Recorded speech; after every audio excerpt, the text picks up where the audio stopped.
Welcome, weary traveler, to another journey through the quiet corridors of history. Tonight, we venture into a world that once thrived on an island in the middle of a great lake, where pyramids touched the clouds and the scent of copal incense drifted through stone corridors. You are invited to rest your mind as we explore what it was truly like to witness the end of an empire, not through the lens of conquest and glory, but through the eyes of those who lived it, breathed it, and watched their world transform forever. Please consider subscribing to the channel. That's motivate me to continue these videos, and please drop a comment below asking for a theme that you would like to see here. Imagine yourself settling into the rhythm of a civilization that had stood for centuries, where the morning calls of merchants echoed across canals, where the gentle lap of water against carved stone marked the passage of time. This is Tenochtitlán in its final decades, a city of nearly 200,000 souls floating like a dream upon Lake Texcoco. Here, in the early 16th century, people woke each day to routines as old as their grandfathers' grandfathers, unaware that their world was about to collide with another, bringing with it dust, fire, and the end of everything they had ever known. The air itself tells a story in this place, thick with the smoke of countless cooking fires, sweet with the perfume of flowers from the floating gardens, heavy with the prayers that rose from temple steps each dawn. Picture the gentle splash of paddle against water as fishermen pushed their canoes through the early morning mist, their voices carrying ancient songs across the lake's surface. In the distance, the great temple pyramid loomed like a mountain of human creation, its twin shrines catching the first golden rays of the sun that would illuminate another day in paradise. Yet beneath this serene surface, the empire pulsed with the complex rhythms of power, trade, and tribute. Runners carried messages along stone roads that stretched to the horizon, their feet beating the same paths that had connected this island city to 100 tributary states. In workshops tucked into every corner of the city, artisans shaped obsidian and gold, feathers and jade, creating objects of beauty that would soon become relics of a vanished world. Tonight, we will walk through 4 chapters of this transformation. First, the daily rhythms of life in the great city before the storm, where ordinary people lived extraordinary lives among floating gardens and sacred flames. Then, the story of a woman whose words would bridge two worlds, becoming both savior and betrayer in the eyes of history. Next, the sacred spaces that would be torn apart stone by stone, their ancient purposes lost in translation. And finally, the strange new ceremonies that would replace the old, as foreign customs took root in familiar soil. Rest now. Let your mind drift into the mists of Lake Texcoco, where our story begins. Feel the cool morning air against your skin. Hear the distant sound of temple drums. Prepare to witness the end of one world and the birth of another. In this place where water met sky and dreams became stone, we will discover what it truly meant to live through the fall of an empire.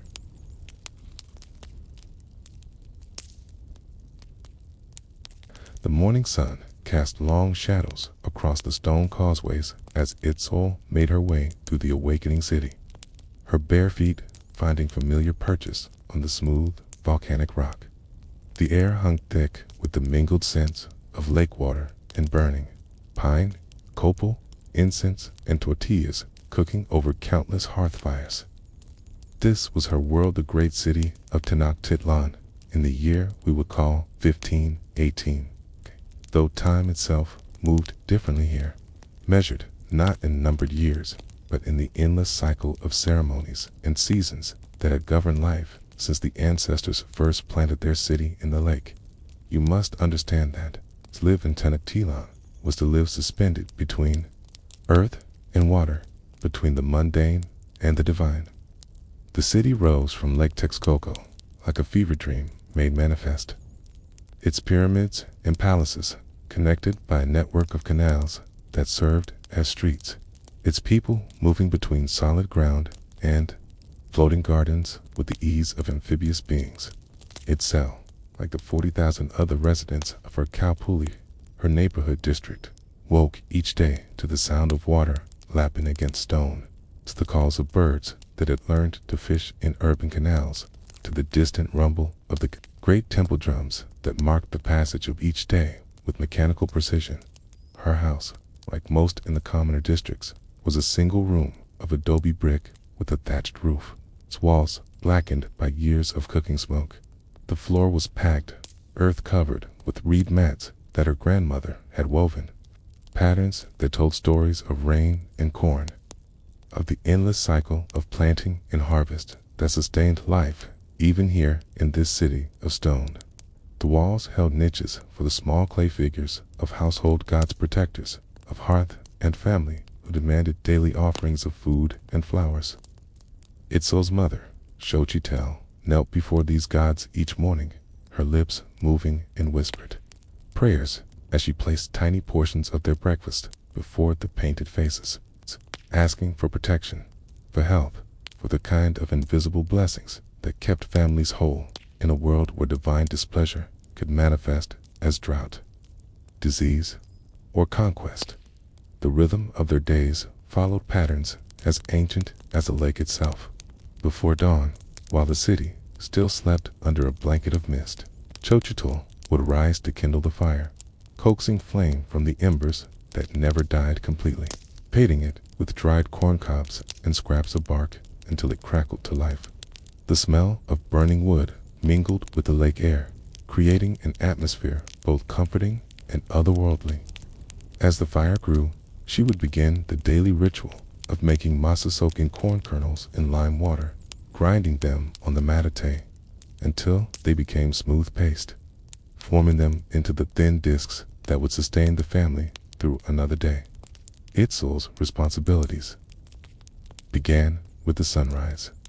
She would take the water jar's beautiful ceramic vessels, decorated with geometric patterns in red and black hand, make her way to the nearest canal. Here, she would kneel on the stone steps and dip the containers into the clear lake water. Water was life itself, drawn from springs deep beneath the lake floor, filtered through sand and clay. She would balance the heavy jars on her head, feeling the weight settle into her neck and shoulders with practiced ease. Then make her way home through streets that were beginning to stir with the day's activities.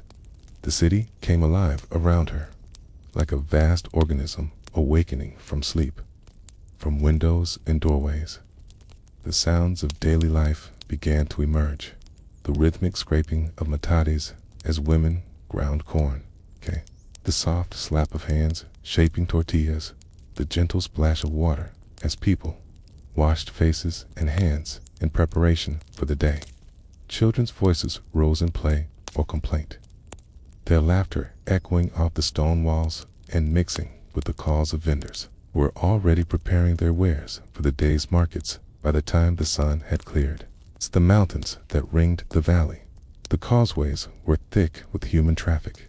Farmers from the chinampas, the floating gardens that surrounded the city, pulled their canals through the canals, their boats heavy with vegetables and flowers, beans and squash, chili peppers that ranged from mild green to fiery red, ears of corn in every color imaginable, white and yellow, red and blue and black, each variety with its own purpose and season. The flowers were equally diverse, marigolds and morning glories, roses and orchids, their bright petals destined for temple offerings or noble gardens. Itzel's father, Mikali, was a stone carver, one of the thousands of craftsmen who kept the city beautiful and functional. His workshops, shared with a dozen other artisans, occupied the ground floor of a larger building near the Tlatelolco market. The space was always filled with the sound of chisels on stone, the scrape of grinding wheels, the soft conversations of men who had worked together for decades. The air was thick with stone dust that caught the light filtering through the doorways, creating an atmosphere both industrious and dreamlike. His specialty was architectural elements, the carved reliefs that decorated temples and palaces, intricate stone screens that filtered light and air, the functional sculptures that served as drainage spouts and structural supports. Each piece required weeks of careful work, beginning with a selection of the proper stone from quarries scattered around the valley. Volcanic basalt for strength and durability, limestone for fine detail work, obsidian for decorative inlays that would catch and reflect light. The stone had to be quarried during the right season, when the rains had not made the work dangerous, then transported to the city by canoe and causeway, process that required the coordination of dozens of workers. The actual carving was meditation made physical. Nekali would begin each piece by studying the stone itself, learning its grain and texture, understanding where it would split cleanly and where it might crumble under pressure. Then came the rough shaping, using heavy hammers and chisels to remove the excess material, creating the basic form. This work filled the workshop with sharp, rhythmic sounds that became a kind of percussion, accompaniment to the conversations and songs that made the long hours pass more quickly. The detail work required different tools and a different kind of attention. Small chisels, some no wider than a finger, allowed him to create the fine lines and curves that brought stone to life. A feathered serpent's scales, each one slightly different from its neighbors. A warrior's face, stern and proud, beneath his elaborate helmet. A flower petal so thin it seemed to tremble in the light. This work could not be rushed, could not be forced. It required a kind of patience that younger men often struggled to develop, a willingness to let the stone reveal its secrets gradually. The workshop was a social space as much as a place of labor. Master craftsmen worked alongside apprentices, sharing techniques that had been refined over generations. Stories were told and retold, legends of great projects, difficult clients, stones that had fought back against the carver's intentions. There were tales of commissions for the emperor himself, of stones so perfect they seemed to glow with inner light, of apprentices who had discovered new techniques through happy accidents. But always, underlying these daily routines was the presence of the sacred. The city of Tenochtitlán was not simply a place where people lived and worked. It was a holy space, designed according to divine principles, oriented toward the sacred directions, built to serve the gods who had chosen the Mexican people as their instruments on earth. Every neighborhood had its temple, every craft its patron deity, its appropriate ceremonies and offerings. The great temple at the city center dominated both the physical and spiritual landscape. It rose in stepped terraces to a height that made it visible from every corner of the city. Its twin shrines dedicated to Huitzilopochtli, the god of war and the sun, and Tlaloc, the ancient god of rain and fertility. The temple was painted in brilliant colors, red and blue, yellow and green, that seemed to glow in the morning light. Flags and banners fluttered from wooden poles, creating movement and sound that could be seen and heard from great distances. The temple's influence extended far beyond its physical presence. 4 times each day, conch shell trumpets sounded from its heights, calling the entire city to pause in acknowledgement of the gods. These were moments when all activity ceased. Briefly, merchants stopped their bargaining. Craftsmen sat down their tools. Children stopped their games as the sound rolled across the lake like thunder. The call reminded everyone that their lives, their city, their empire existed only through divine favor, and that this favor required constant attention and gratitude. The daily offerings were part of this attention. Each morning, before dawn, priests climbed the temple steps carrying braziers of burning copal, sweet smoke rising toward the sky as a message to the gods. The smoke mixed with the mist rising from the lake, creating an atmosphere both mysterious and reverent. Food offerings followed tortillas and tamales, chocolate and pulque. Everything that sustained human life offered back to the powers that made such sustenance possible. But the gods required more than food and incense. They required recognition of their power, demonstrations of human dedication, acknowledgement that all prosperity came through their intervention in mortal affairs. This meant blood, not the dramatic sacrifices that would later fill Spanish chronicles, but the daily, personal offerings that every citizen made as part of their religious obligations.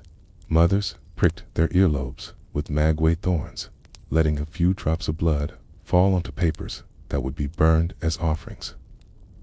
Fathers drew obsidian blades lightly across their tongues, mixing blood with copal in small clay dishes. Children learned early to associate slight pain with spiritual duty, understanding that the gods appreciated effort and sacrifice, however small. For Itzel and her family, these rituals were as natural as breathing. Each morning, after the fire was lit and the water gathered, they would gather before their household shrine. Xochitl would prick her thumb with a thorn, letting the blood drop onto a small piece of bark paper.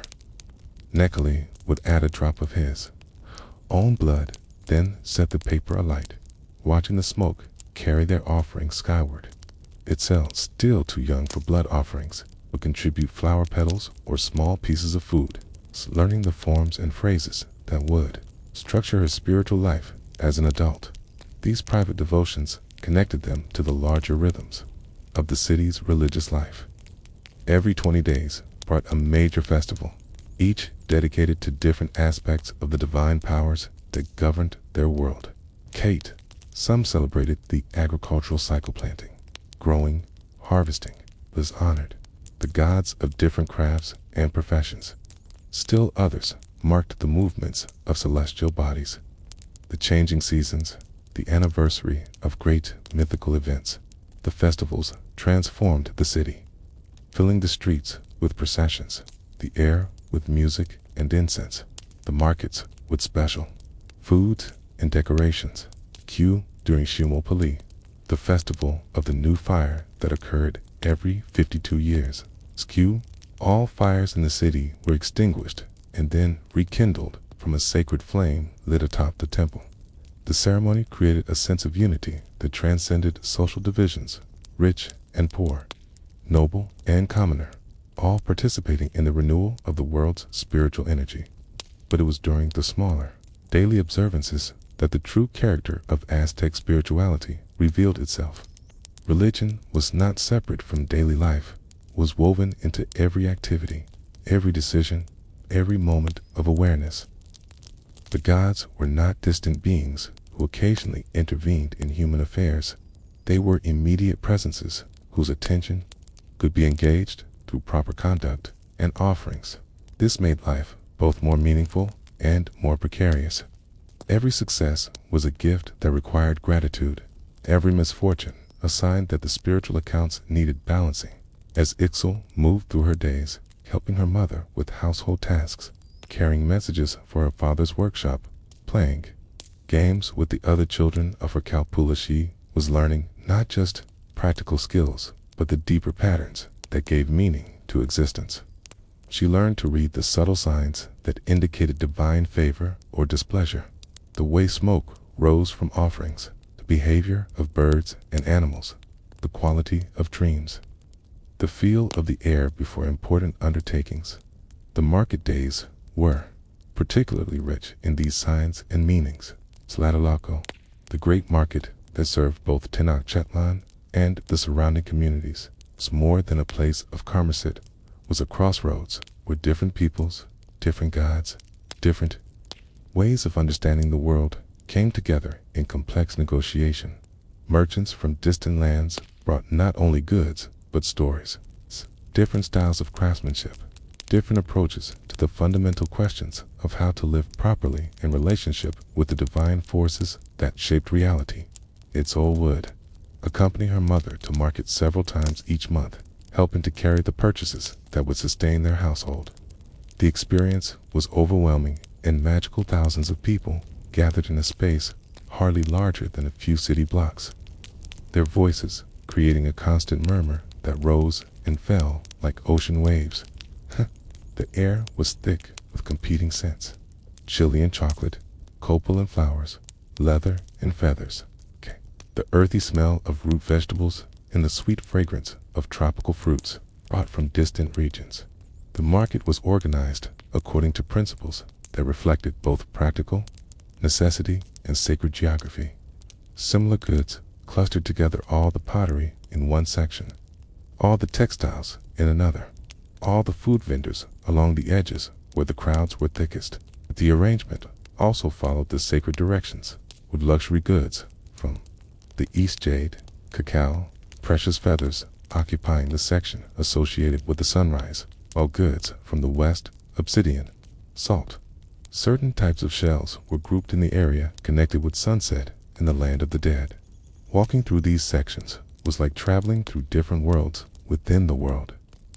In the textile quarter, women sat behind piles of cotton, cloth dyed in every imaginable color, their fingers constantly moving as they demonstrated the quality of their weaves. The cotton came from the hot lands to the south, where tribute collectors ensured that the finest fibers made their way to the capital. Here, it was transformed into cloth so fine it seemed to glow in the filtered sunlight, woven with patterns that told stories of gods and heroes, of the natural world and the cosmic forces that governed all existence. The dyes themselves represented a kind of miracle of trade and craftsmanship. Red came from cochineal insects that fed on cactus plants, their bodies crushed and processed to create colors that ranged from pale pink to deep crimson. Blue came from indigo plants that grew in distant valleys, their leaves fermented and processed through techniques that had been closely guarded secrets for generations. Yellow came from flowers and roots, green from combining yellow and blue in proportions that required years of experience to master. The most precious color of all was purple, extracted from shells gathered along distant coastlines, so valuable that only the highest nobles were permitted to wear it. It so loved the jewelry section, where artisans displayed their most intricate work on reed mats that caught and reflected the light. Gold work that seemed to capture sunlight itself, twisted into forms that mimicked nature butterflies and hummingbirds. Flowers and leaves, all rendered with such delicacy that they seemed ready to move at any moment. Silver work was rarer, most of it coming from mines in the northern territories, shaped into mirrors and ornaments that reflected the world in ways that seemed magical too. Those unfamiliar with the metal's properties, but it was the jade that truly captured the imagination. Green as new leaves, smooth as water, carved into shapes that seemed to hold inner light. Jade was more precious than gold to the Mexica, associated with water and fertility, for the green world of growing things that sustained all life. Master carvers spent years learning to work with jade, understanding its grain and hardness, discovering how to shape it without shattering it.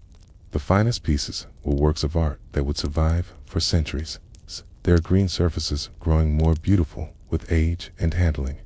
The feather workers occupied a special section of the market, their craft so specialized that it bordered on the sacred. Feathers from tropical birds, quetzals and parrots, hummingbirds and toucans were arranged by color and size, then woven or glued into patterns that created images of incredible complexity and beauty.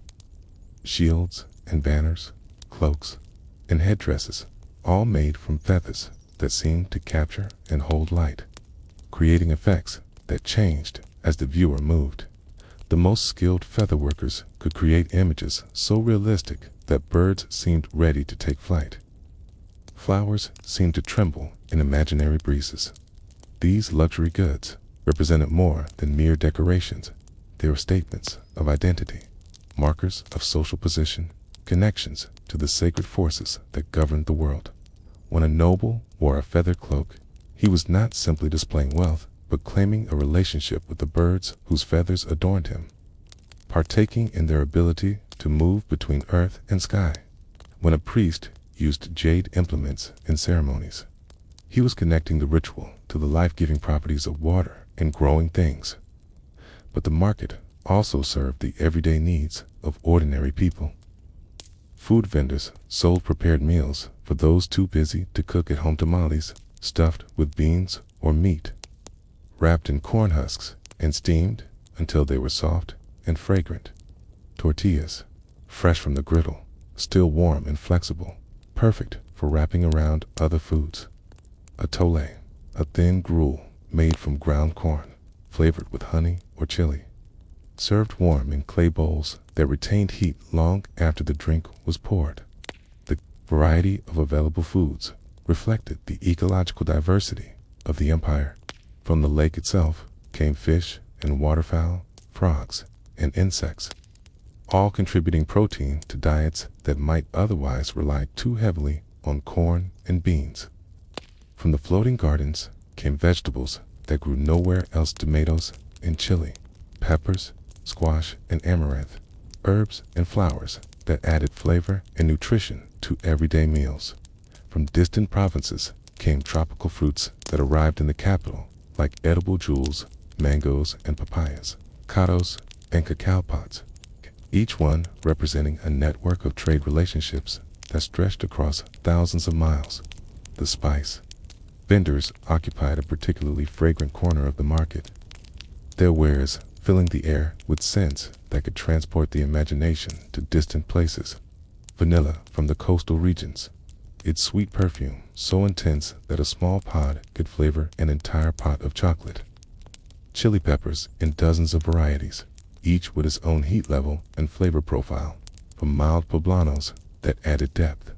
Without fire, 2 tiny chilies so hot they could bring tears to the eyes of experienced cooks, herbs for cooking, and medicine: oregano and epazote, mint and sage, each one carefully harvested and dried according to traditional methods that preserved both flavor and medicinal properties.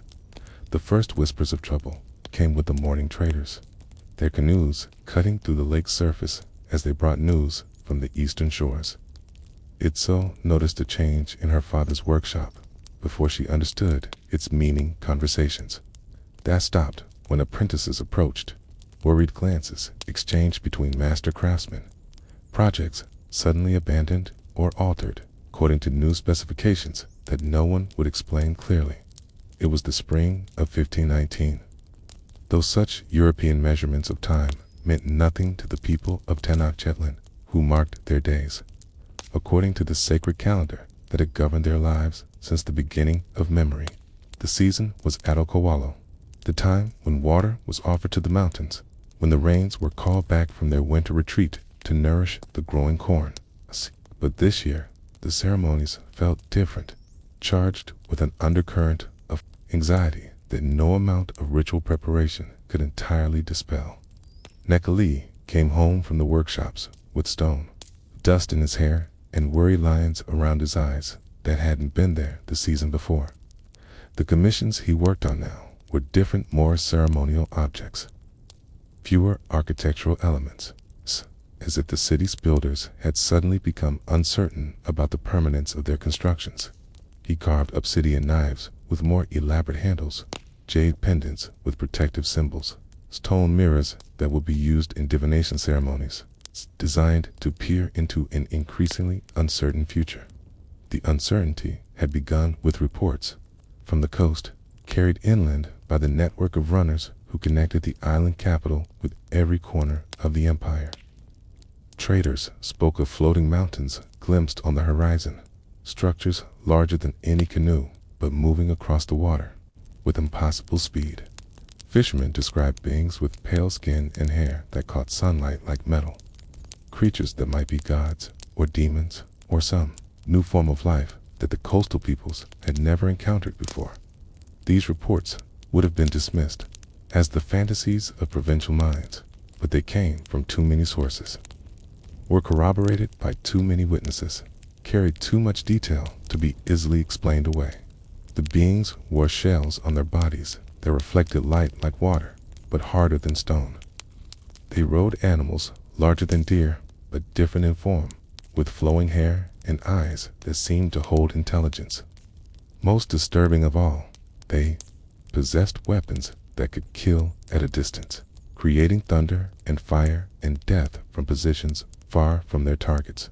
In the palace of Moctezuma, the Tlatoani, who ruled the empire from his chambers overlooking the great temple, learned men consulted ancient texts and performed elaborate divination ceremonies designed to interpret these unprecedented events. The books painted on bark paper contained prophecies about the return of Quetzalcoatl, the feathered serpent god who had once ruled the land in a golden age of peace and prosperity. According to these prophecies, the god would return from the Eastern Sea during the year CE Acatol, bringing with him transformations that would remake the world. The year was indeed CE Acatol in the Aztec calendar, and the strangers had appeared from the east, from the direction associated with the sunrise and the return of divine powers. This correspondence was too precise to be coincidental, too significant to be ignored by rulers whose entire legitimacy depended on their ability to interpret divine will and govern accordingly. These strangers were indeed the returning Quetzalcoatl and his divine companions. Then resistance would be not only futile but sacrilegious. If they were demons or enemy sorcerers, then the empire's survival depended on understanding their powers and finding ways to counteract them. The uncertainty created an atmosphere of suspended animation throughout the city, as if the entire population was holding its breath, waiting for some sign that would clarify the nature of the threat they faced. Daily life continued according to familiar patterns, but underneath the surface routines, everyone was aware that they might be living through the final days of the world they had always known.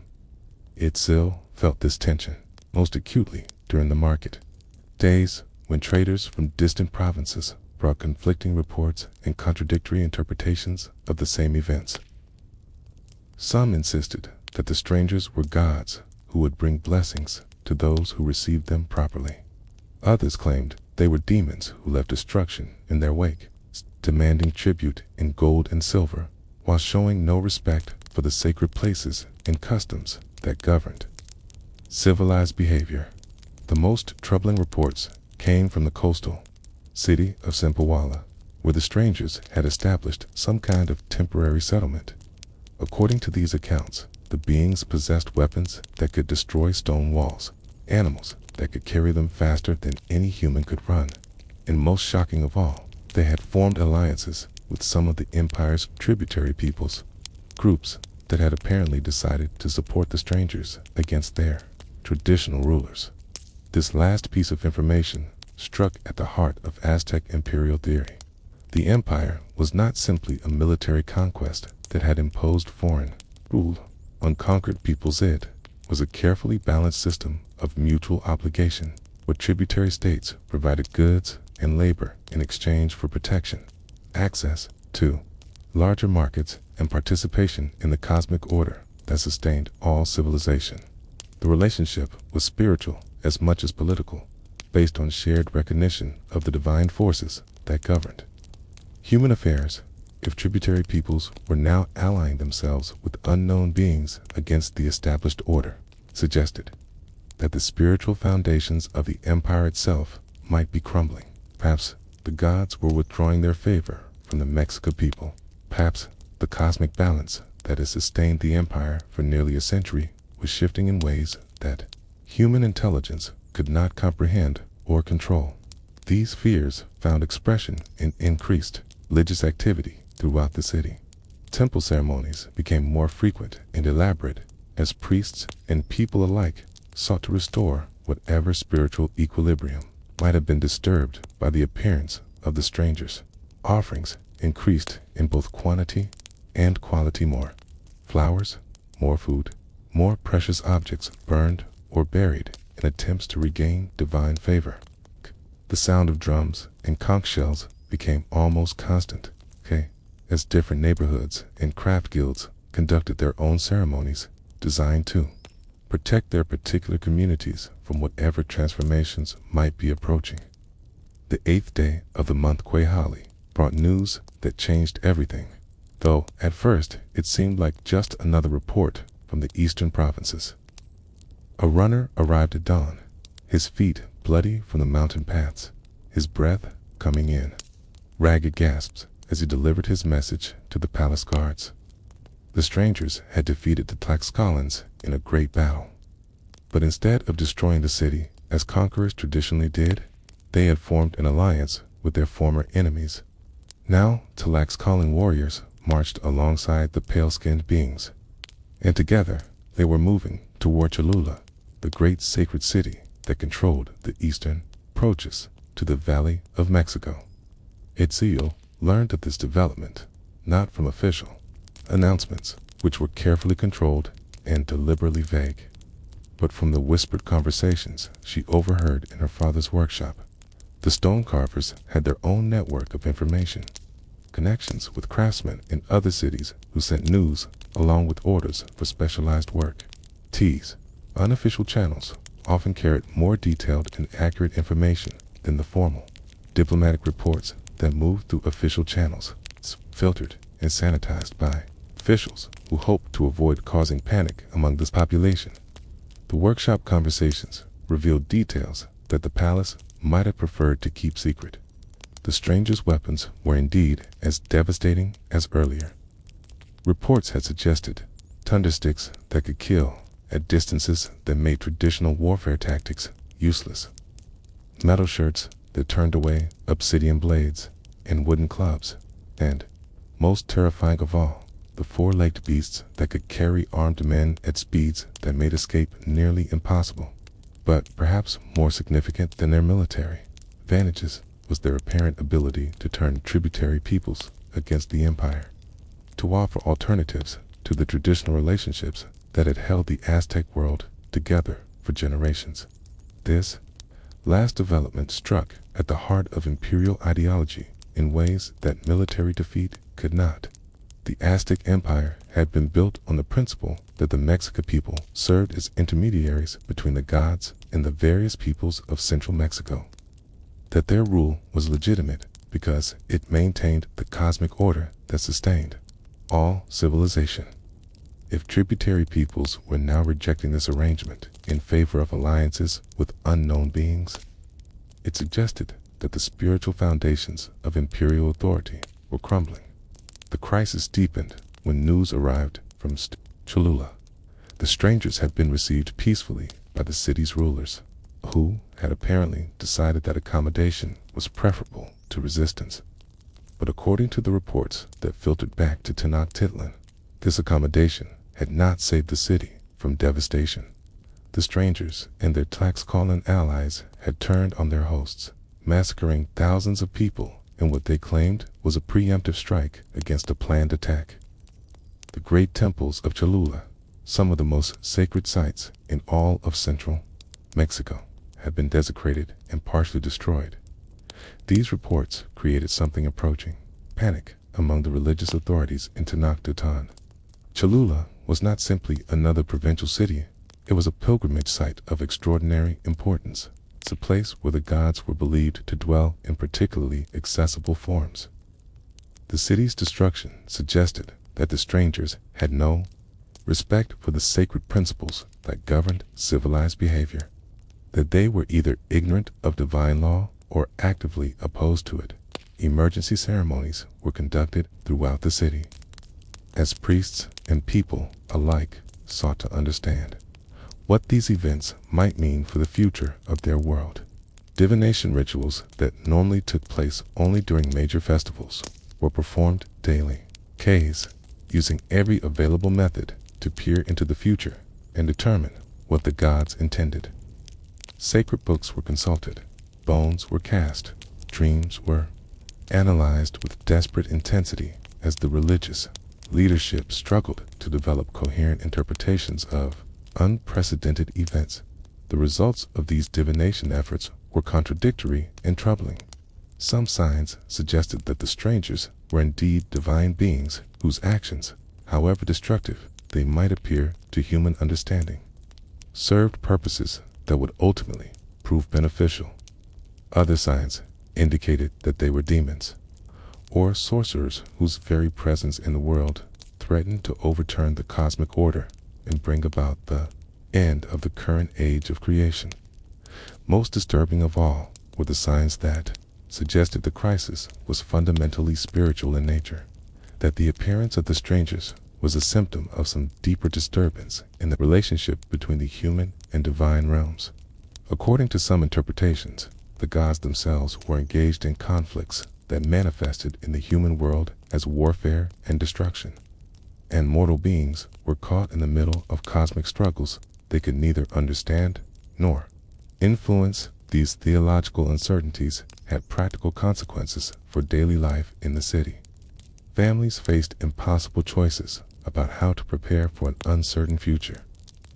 Traditional survival strategies, storing food, creating caches of valuable goods, developing plans for evacuations seemed inadequate when the nature of the threat was so unclear. If the strangers were gods, then resistance might be not only futile, but sacrilegious. If they were demons, then accommodation might result in spiritual as well as physical destruction. The uncertainty was reflected in the changing rhythms of commercial life. The great market at Tlatelolco continued to function, but the goods being traded reflected the altered priorities of a population preparing for crisis. Weapons and armor became more common as people who had never expected to fight sought to acquire the means of defending themselves and their families. Food prices fluctuated wildly as supply lines from the provinces became unreliable and people competed to stockpile essential provisions. Luxury goods virtually disappeared from the market as artisans stopped producing items that served purely aesthetic purposes and focused instead on objects that might prove useful in practical or spiritual crisis. Gold and silverware continued, but increasingly in the form of portable objects that could serve as currency or trade goods rather than decorative items intended for permanent display. Featherwork shifted toward creating protective amulets and ceremonial objects that might provide spiritual defense against unknown dangers. The workshop where Mikali worked reflected these broader changes in the city's economic life. Commissions for architectural elements virtually disappeared as building projects were abandoned or postponed indefinitely. Instead, the stone carvers found themselves working on portable objects, ceremonial weapons that might please the gods, protective amulets that might ward off supernatural dangers, small religious sculptures that could be easily hidden or transported if the city fell. The work itself became a form of prayer, as craftsmen channeled their fears and hopes into objects that represented their best efforts to influence an uncertain future. Each carved surface was examined with extraordinary care, every detail refined to perfect precision, as if the quality of the craftsmanship might somehow affect the outcome of the approaching crisis. The workshops filled with an atmosphere of desperate dedication, as men who had spent their lives creating beautiful objects now focused their skills on items that might mean the difference between survival and destruction. Children absorbed these changes with the resilience that had always characterized their responses to adult anxieties. But they also began to show signs of the stress that was affecting the entire community. Games became more serious and structured, often incorporating elements drawn from the military preparations they observed around them. Religious play became more elaborate and frequent as children sought to understand and pay their environment through ritual activities that mimicked the ceremonies they witnessed among adults.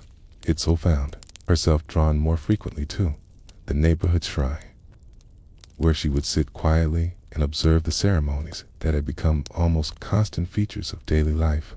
The shrine itself was a modest structure, a small pyramid of stone, with a single chamber at the top, where the neighborhood's patron deity was housed in the form of a carved wooden figure. But the ceremonies conducted there connected the immediate community to the vast spiritual network that encompassed the entire empire. The morning offerings had become more elaborate and desperate, as people brought not just the traditional flowers and food, but precious objects that represented significant sacrifices for families of modest means. Jade beads that had been family heirlooms for generations, feathered ornaments that had been created for special occasions, small gold objects that represented substantial portions of household wealth, all offered to the gods in hopes of securing protection for the community and the city.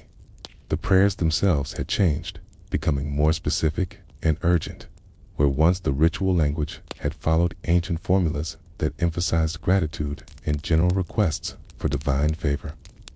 Now, the petitions focused on concrete concerns about survival and protection.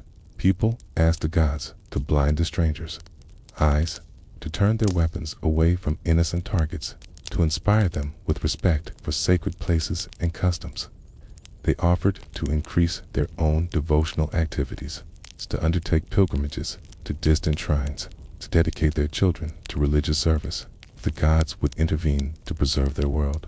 But underneath these desperate appeals lay a deeper uncertainty about whether the traditional methods of communicating with the divine realm were still effective. If the cosmic order itself was being disrupted by the presence of beings who operated according to unknown spiritual principles, then perhaps the old forms of prayer and offering were no longer adequate to the circumstances. Perhaps new forms of relationship with the gods would need to be developed, new ceremonies created, new understandings achieved about the nature of divine will and human responsibility.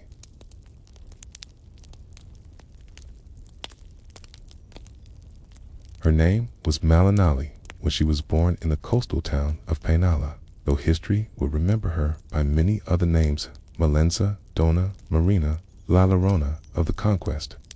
She came into the world during the Feast of Grass, when the rains were returning to the earth and the corn was beginning to push green shoots through the soil.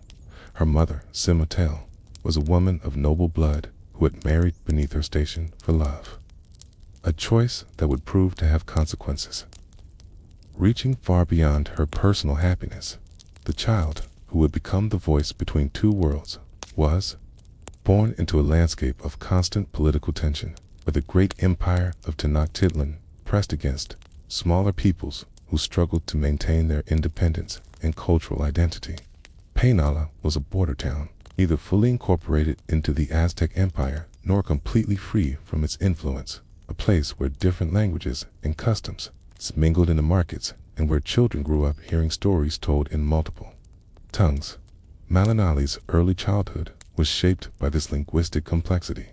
Her mother spoke Nahuatl, the language of the Mexica people, with the refined accent of someone who had been educated in the capital schools.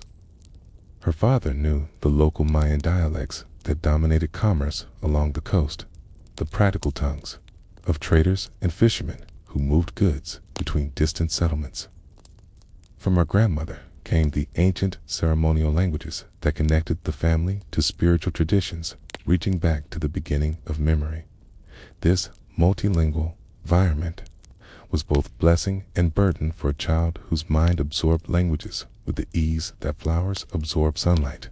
By the time she could walk steadily, Malinche was switching between tongues according to the social context of each conversation, speaking Nahuatl with her mother during formal occasions, chattering in Mayan with the servants who cared for her daily needs, listening with growing comprehension as her grandmother whispered prayers in the old languages that carried the weight of centuries. But her facility with languages was matched by an even more significant gift in intuitive understanding of the subtle currents of meaning that flowed beneath the surface of any conversation. She learned to read the hesitations and emphases that revealed a speaker's true intentions, to notice the gestures and expressions that contradicted or confirmed spoken words, to sense the emotional resonances that transformed simple statements into complex communications about power, fear, desire, and hope. These abilities might have remained merely personal talents, useful for navigating the social complexities of a provincial childhood if her family's circumstances had remained stable. But when Malinche was still young, perhaps 8 or 9 years old, though precise records of such details were not kept in a world where time itself was measured differently, her father died in one of the periodic epidemics that swept through coastal communities like invisible armies, leaving behind fever and grief and families suddenly vulnerable to political and economic pressures they had previously been able to resist. Simato's remarriage was a matter of survival as much as affection. Her new husband was a merchant with connections throughout the region, a man whose trade networks could provide security for a widow and her daughter in a world where unprotected families often found themselves reduced to poverty or worse. But the marriage also created new complications, particularly when Simatel bore her new husband a son who would inherit family's resources and social position according to traditional patterns of patriarchal succession. The presence of this half-brother transforms Malinche from heir to obstacle, from treasured daughter to potential problem requiring solution. Her stepfather was not cruel, but he was practical, and a practical solution to the problem of a stepdaughter with inconvenient claims to family resources was to arrange for her transfer to another household where her talents might prove useful, while her presence would no longer complicate inheritance issues. The transaction was conducted according to established customs, with appropriate ceremonies and gift exchanges that maintained the fiction that this was an adoption rather than a sale. But Malinche was old enough to understand the essential reality: she was being removed from her family to serve the interests of people she had never met, to begin a new life in circumstances she could not control or predict. The child who had grown up speaking multiple languages and reading the subtleties of complex social situations now faced the ultimate test of these abilities as she was transferred to a Maya-speaking community where her previous identity would become irrelevant. The household that received her was wealthy by local standards. It's involved in the tribute networks that connected coastal communities to the Aztec Empire through a complex system of obligations and reciprocal benefits. Her new family dealt in luxury goods, jade and cacao, precious feathers and rare chalcedomes. Fad moved through established trade routes connecting the Maya territories with the great markets of central Mexico. Here, Malinche's linguistic abilities proved immediately valuable, as she could communicate with Nahuatl-speaking traders while also managing the local Maya dialects that governed daily commerce. But her value extended beyond simple translation. Her intuitive understanding of social dynamics made her useful in negotiations where success depended on reading unspoken intentions and managing the delicate relationships between people from different cultural backgrounds. She learned to serve as more than an interpreter. She became a cultural broker, someone who could explain not just what people were saying, but what they meant, not just the content of communications, but their emotional and political contexts. These skills developed rapidly during her adolescent years, as the tribute networks that sustained her adopted family became increasingly complex and politically fraught. The Aztec Empire was expanding, incorporating new territories and peoples through a combination of military conquest and diplomatic pressure. This expansion created opportunities for traders who could navigate the changing political landscape, but it also created dangers for communities that found themselves caught between competing loyalties and obligations. Malinche observed these developments with the sharp attention of someone whose survival depended on understanding the political currents that shaped her world. She learned to recognize the signs that indicated when tribute demands were about to increase, when military expeditions were being planned, when local leaders were considering resistance or accommodation. This knowledge made her valuable to her adopted family, but it also made her aware of the fragility of the world she inhabited. The understanding that everything could change without warning proved prophetic when the Spanish ships appeared on the horizon in the spring of 1519. The vessels were unlike anything the coastal peoples had ever seen, larger than the largest canoes, moved by winds, captured in vast cloth wings, carrying beings whose appearance and behavior defied all previous categories of understanding. The arrival of these floating islands marked the beginning of transformations that would ultimately reach every corner of the known world. Malinche's first encounter with the Spanish came not through direct contact, but through the ripple effects of their coastal landings. Trade networks that had functioned predictably for generations suddenly became chaotic as communities struggled to understand what the strangers represented and how their presence might affect established relationships. Tribute flows were disrupted as local leaders focused on the immediate crisis rather than their traditional obligations to distant authorities. The household where Malinche lived found itself in an impossible position. Their wealth and status depended on maintaining good relationships with Aztec tribute collectors, but their survival might depend on establishing some form of accommodation with the mysterious strangers who possessed weapons that could destroy entire armies. The family's commercial networks provided information about Spanish activities, but this information was contradictory and difficult to interpret. The morning that changed everything began like any other during the Spanish march toward Tenochtitlán, with the familiar sounds of an army preparing to move through unfamiliar territory. Horses snorted and stamped in the pre-dawn darkness, their metal shoes striking sparks from the volcanic stone of the ancient roadway. Spanish soldiers checked their equipment with the methodical care of men who understood that survival depended on maintaining weapons and armor in perfect condition. Indigenous allies from Tlaxcala and other communities spoke quietly among themselves in languages that created a constant murmur of incomprehension. For those who could not distinguish between the different tongues that had converged in this unlikely alliance, but for Malinche, now known to the Spanish as Dona Marina and to history as Malinche, these morning preparations carried a weight of responsibility that none of the other participants fully understood. She alone possessed the linguistic abilities and cultural knowledge that made its communication possible between the Spanish commanders and their indigenous allies, between the expedition leadership and the communities they encountered along their route, between worldviews so different that without her mediation they might have remained forever incomprehensible to each other.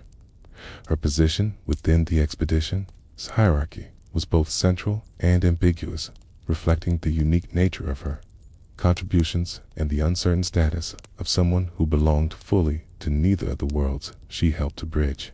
Officially, she was a translator and cultural advisor, someone whose services were essential, but whose authority was limited to specific areas of expertise. Practically, she had become one of the most influential figures in the entire enterprise, someone whose interpretations and recommendations could determine the success or failure of diplomatic negotiations, military operations, and the complex political calculations that governed relationships between conquerors and conquered. The expedition that morning was approaching Cholula, a great sacred city that controlled the eastern approaches to the Valley of Mexico and served as a pilgrimage site for peoples throughout central Mexico. The city's response to the Spanish advance would provide crucial information about the political and military situation they would face as they moved closer to Tenochtitlan, and it would also test Malinche's ability to navigate the increasingly complex relationships between Spanish objectives and indigenous interests. The negotiations that followed their arrival in Cholula revealed both the extent of her influence and the impossible nature of her position between competing worlds. The city's leaders had apparently decided to receive the Spanish peacefully, offering the traditional gifts and ceremonies that marked diplomatic relations between different communities. But according to information that reached Malinche through her network of indigenous contacts, this peaceful reception might conceal preparations for a coordinated attack that would eliminate the Spanish expedition before it could reach the capital. The intelligence was fragmentary and difficult to verify, consisting of overheard conversations, unusual military preparations, subtle changes in the behavior of local leaders that might indicate hostile intentions or might simply reflect the natural nervousness of people confronting unprecedented circumstances. Malinche faced the challenge of interpreting this information for Spanish commanders who lacked the cultural knowledge necessary to distinguish between normal caution an act of hostility, while also considering the consequences that her interpretations might have for the indigenous communities, whose fate would be determined by Spanish responses to her advice. Her decision to warn courts about the possible threat reflected not only her assessment of the available evidence, but also her evolving understanding of her own position within the larger drama of conquest and cultural transformation. She had become more than a translator. She was an intelligence analyst whose recommendations could trigger military actions that would affect thousands of lives. A cultural interpreter whose explanations of indigenous behavior could shape Spanish policies throughout the region. A political advisor whose influence extended far beyond her official authority. The massacre that followed at Cholula became one of the defining events of the conquest.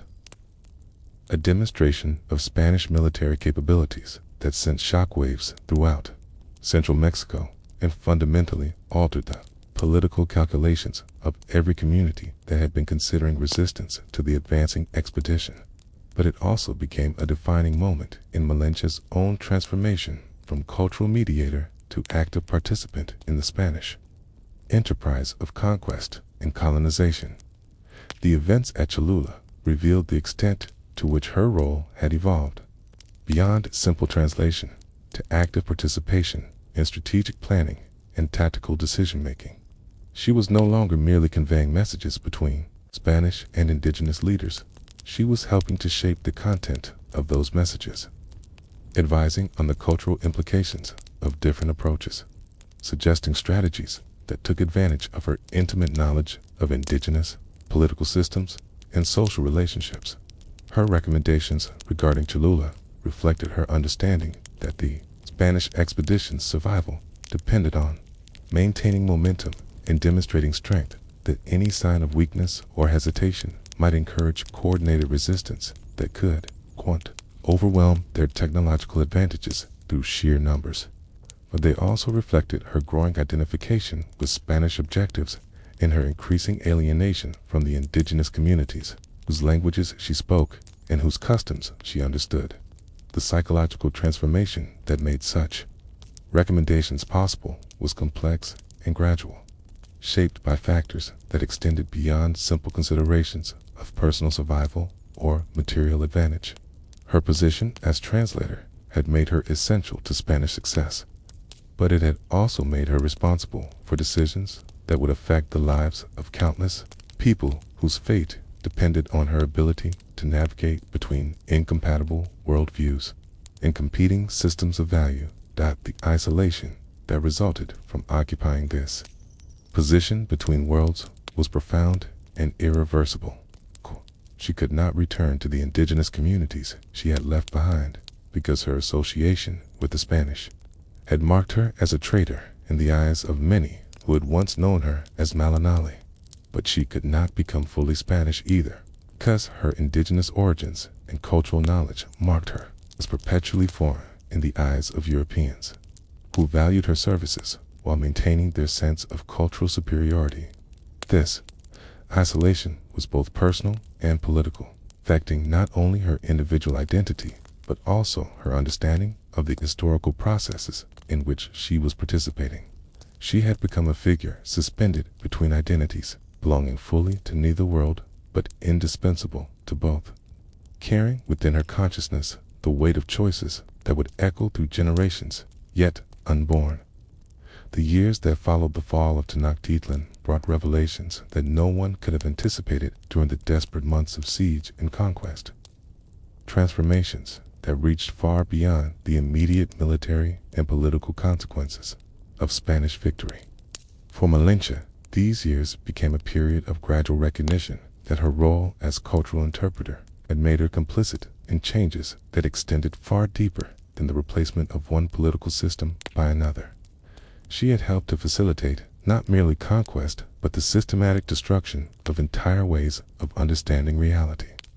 The replacement of indigenous worldviews with European concepts that transformed everything from religious practices to family relationships, from agricultural techniques to artistic traditions. The realization came slowly, through countless small observations and experiences that accumulated over time like sediment in a riverbed, gradually altering the landscape of her consciousness.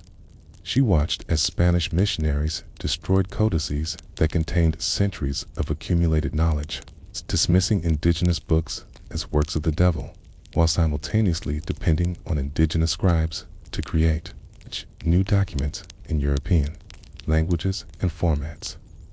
She observed the construction of Christian churches on the foundations of demolished temples, architectural projects that literally buried indigenous sacred spaces beneath structures designed according to European aesthetic and spiritual principles. She witnessed the transformation of Tenochtitlán itself from the island city that had seemed to float between earth and heaven into a Spanish colonial capital built according to European urban planning principles. Its canals filled in to create streets suitable for wheeled vehicles, its pyramids demolished to provide stone for cathedrals and palaces that proclaimed the triumph of Christian civilization over indigenous paganism. The city that had once embodied the cosmic order of the Aztec universe became a colonial showcase designed to demonstrate European superiority in architecture, psychology, and social organization. But perhaps most disturbing were the changes she observed in the indigenous communities that survived the conquest, transformations that affected not only external practices, but internal consciousness. The fundamental ways that people understood themselves and their relationships to the world around them. Traditional ceremonies were replaced by Christian rituals that used familiar forms to convey unfamiliar meanings, creating syncretic practices that maintained surface continuity while introducing profound changes in underlying spiritual assumptions. Children who had been born after the conquest grew up speaking Spanish as their first language, learning European concepts and categories as their primary frameworks for understanding reality, absorbing indigenous traditions as secondary cultural elements that provided color and texture to lives that were fundamentally organized according to European patterns. These children were living bridges between worlds, but they were bridges that carried traffic primarily in one direction, from European dominance toward indigenous subordination. Malinche's own son with courts embodied these transformations in particularly complex ways. Martin Cortes was raised as a Spanish gentleman, educated according to European traditions, trained for roles within colonial society that would be defined by his father's heritage rather than his mother's.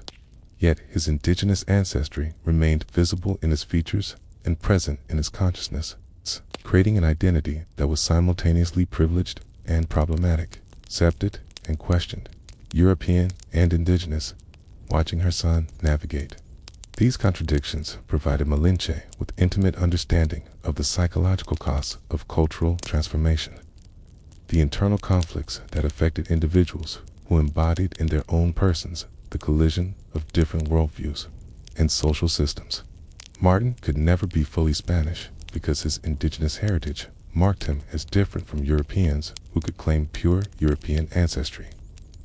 But he could never be fully indigenous either because his European father's status and his own education had separated him from the communities and traditions from which his mother had emerged. This personal drama reflected larger patterns that were reshaping indigenous societies throughout central Mexico and beyond. Its conquest created new social categories and identity formations that had no precedence in either European or indigenous traditions. Mestiçage became not simply a matter of racial mixing, but a complex process of cultural negotiation that required individuals and communities to develop new forms of identity that could accommodate elements from multiple traditions while functioning within colonial institutions that privileged European culture and values. Malinche's position within these emerging social hierarchies was particularly complex, reflecting both her historical importance and her problematic status as a symbol of indigenous collaboration with European conquest. Colonial society recognized her contributions to Spanish victory through various honors and material rewards, grants of land and indigenous labor, official titles that acknowledged her services, social recognition that placed her above other indigenous women in the colonial hierarchy.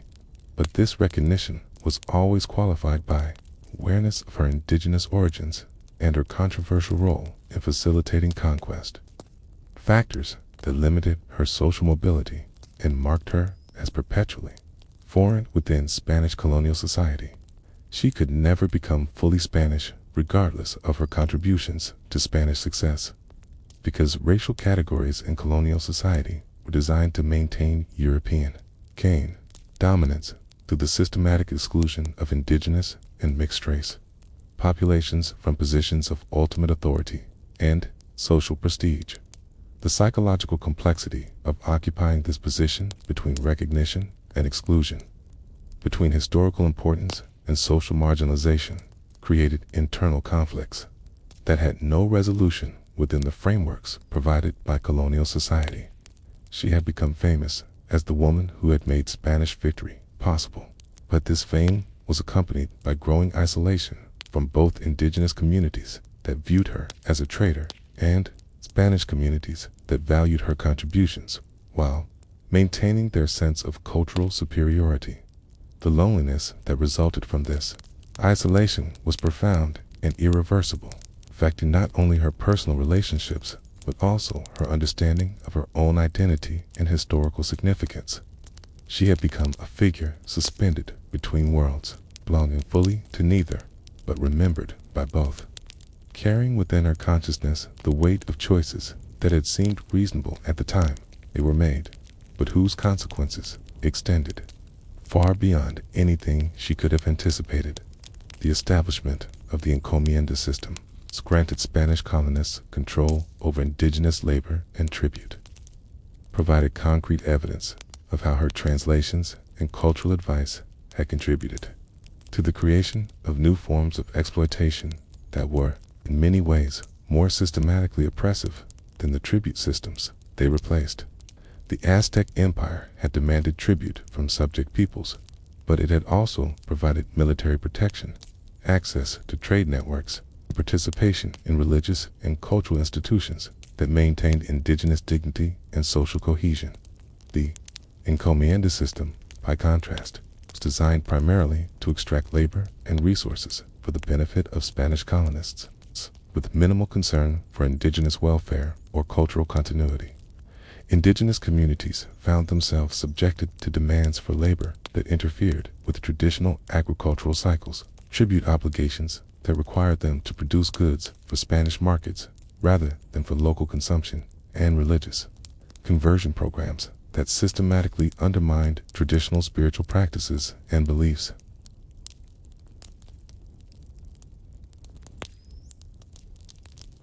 The first blow fell on a morning when the mist still clung to Lake Texcoco like the breath of sleeping gods. The great temple pyramid of Tenochtitlán stood silhouetted against the dawn sky as it had for generations beyond counting.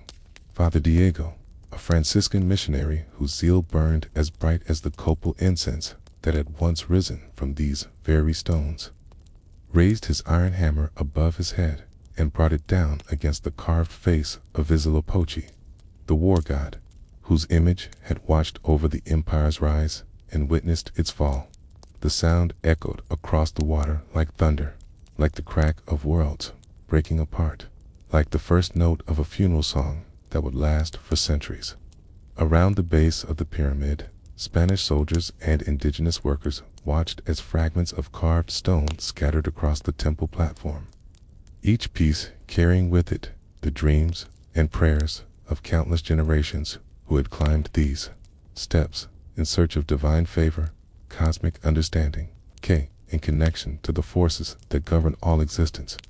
But to understand the full significance of this moment, this first deliberate blow against the sacred architecture that it embodied, indigenous cosmology for hundreds of years, you must first appreciate what these temples had meant to the people who built them, who maintained them, who filled them with offerings and prayers, and the accumulated devotion of lifetimes spent in service to powers greater than any individual consciousness could comprehend. The great temple of Tenochtitlan was not simply a building in the European sense. It was a mountain created by human hands, an artificial peak that connected the island city to the cosmic geography that placed Earth between the heavens above and the underworld below. Its stepped terraces represented the layers of reality that separated mortal consciousness from divine understanding, each level marking a stage in the spiritual journey that carried pilgrims from ordinary awareness toward communion with the gods themselves. The temple's orientation followed astronomical principles that have been refined over centuries of observation and calculation. Its corners aligned with the cardinal directions, its height calculated to create specific relationships with the movements of celestial bodies that marked the passage of sacred time. The rising sun struck its eastern face each morning at angles that changed throughout the year according to patterns that connected daily experience with cosmic cycles, creating a living calendar that made the temple itself an instrument for measuring and understanding the rhythms that governed all existence. The twin shrines at the temple's summit housed more than simple statues. They contained the concentrated spiritual power of the empire itself, the accumulated prayers and offerings of millions of people who had sought divine favor through ceremonies conducted according to traditions that reached back to the beginning of memory. Huitzilopochtli's shrine faced south toward the direction associated with war, conflict, and the solar energy that sustained all life. Tlaloc's shrine faced north toward the realm of death and renewal, of rain and fertility, of the agricultural cycles that provided the material foundation for civilization itself.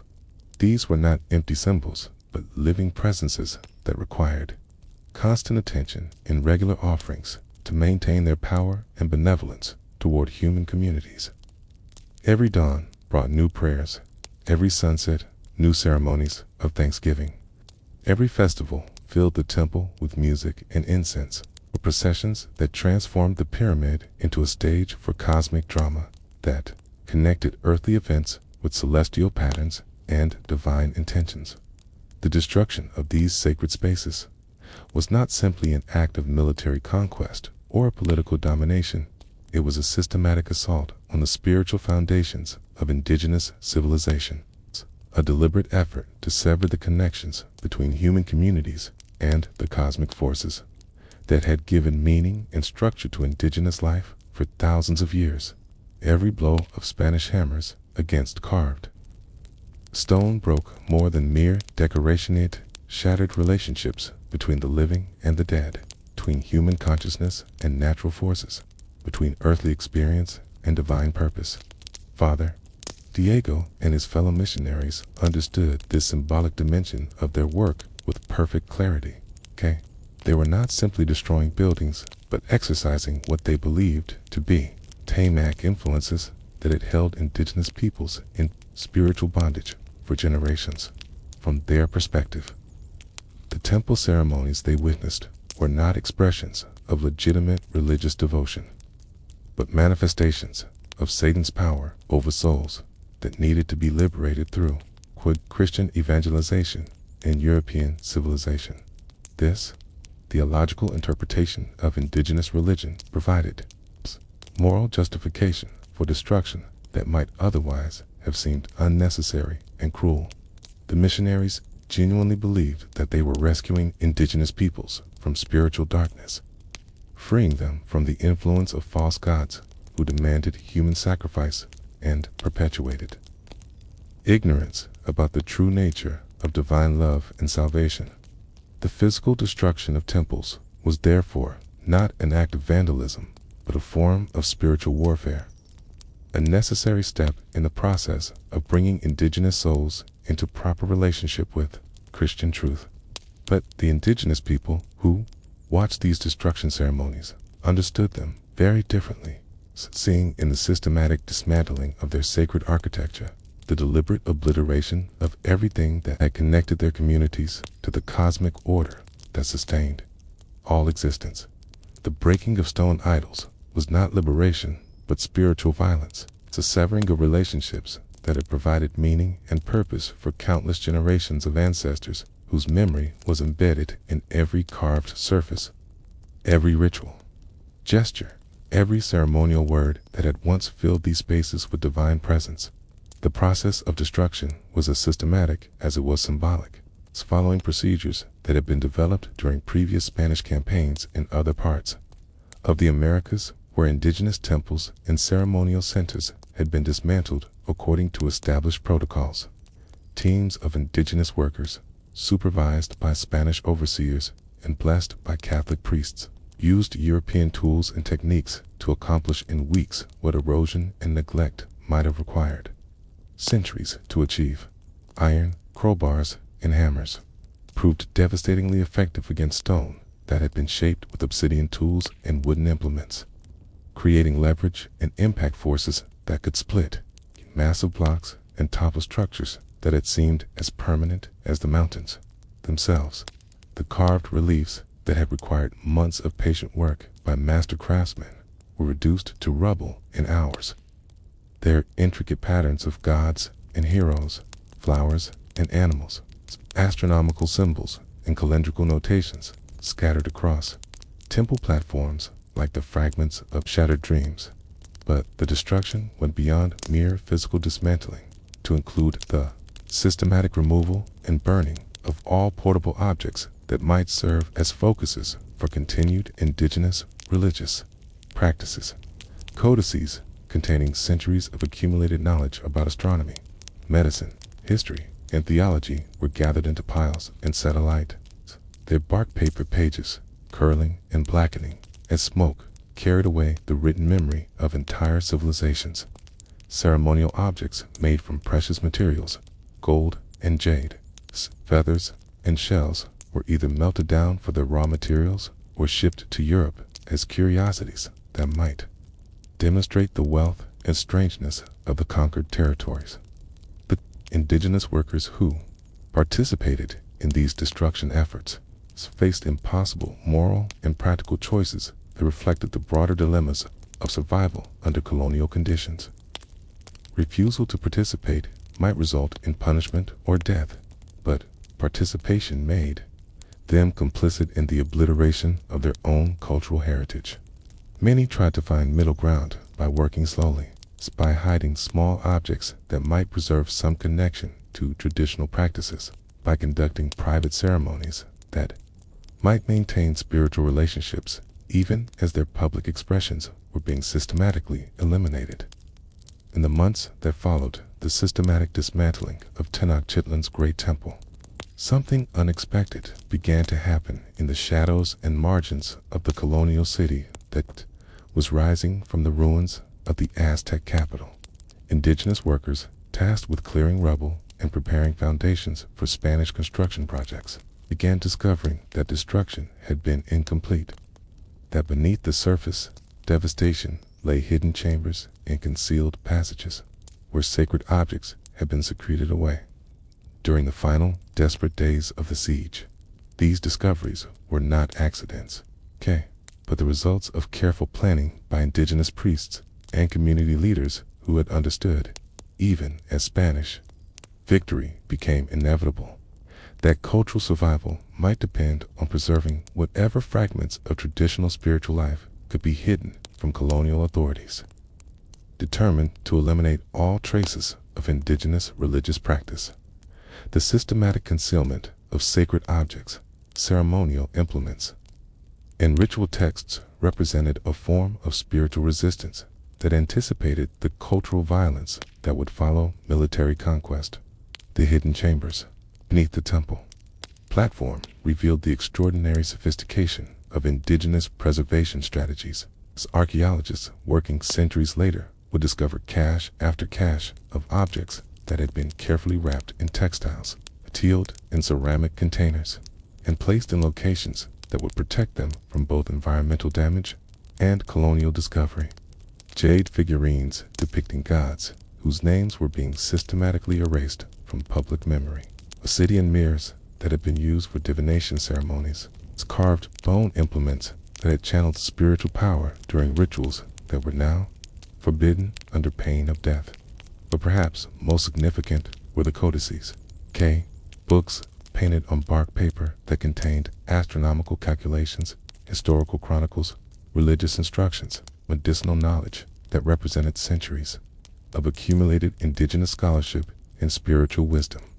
These documents have been hidden with particular care, wrapped in multiple layers of protective material, and placed in chambers that have been constructed specifically to preserve them through whatever period of suppression might be necessary before their contents could once again be studied and transmitted to future generations. The indigenous workers who discovered these hidden treasures faced agonizing decisions about how to respond to their finds. Spanish colonial law required that all discoveries be reported to colonial authorities, who would determine their disposition according to European legal principles and Christian theological guidelines.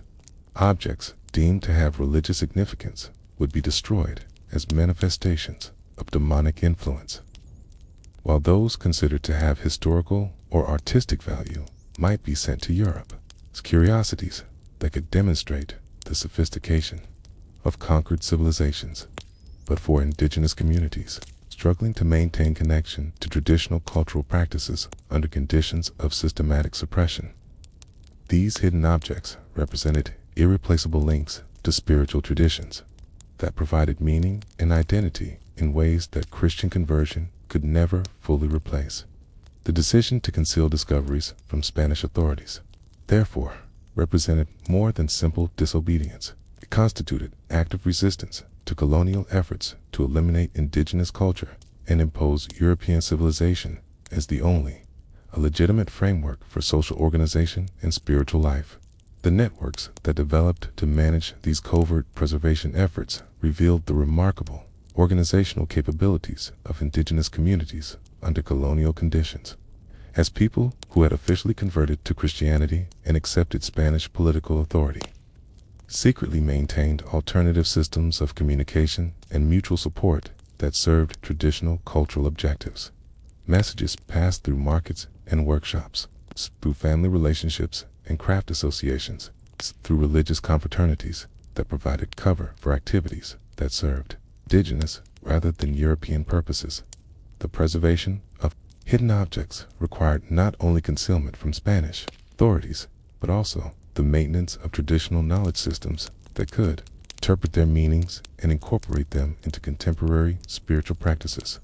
Elderly people who remembered pre-conquest ceremonies became precious repositories of cultural information that younger generations needed to learn if traditional practices were to survive colonial suppression.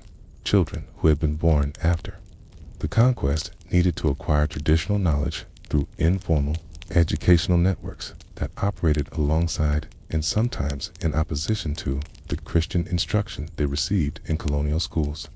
These parallel educational systems created new forms of cultural identity that combined traditional indigenous knowledge with colonial institutional requirements, producing generations of indigenous people who could function effectively within Spanish colonial society while maintaining connection to pre-conquest cultural traditions that provided alternative sources of meaning and community solidarity. The hidden objects discovered beneath colonial construction sites became focal points for these syncretic identity formations, tangible connections to ancestral traditions that could be maintained despite official prohibition and systematic cultural suppression. The gradual integration of recovered objects into contemporary indigenous spiritual practices created new forms of religious expression that combined traditional symbolic systems with Christian ceremonial frameworks that provided both opportunities and constraints for cultural innovation. Indigenous communities found ways to incorporate pre-conquest ritual objects into Christian ceremonies, to use traditional calendrical systems alongside European temporal frameworks, to maintain ancestral spiritual practices within colonial institutional structures that were designed to eliminate such practices. These syncretic religious developments were not simply matters of cultural mixing, but represented sophisticated strategies for cultural survival that required constant negotiation between competing worldviews and institutional systems. Indigenous peoples needed to demonstrate sufficient Christian orthodoxy to avoid persecution from colonial religious authorities, while maintaining sufficient connection to traditional practices to preserve cultural identity and community solidarity.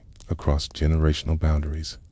400 years after the last hammer blow fell against the carved face of Huitzilopochtli, archaeologists working beneath the streets of modern Mexico's city made a discovery that would transform understanding of both conquest and cultural survival.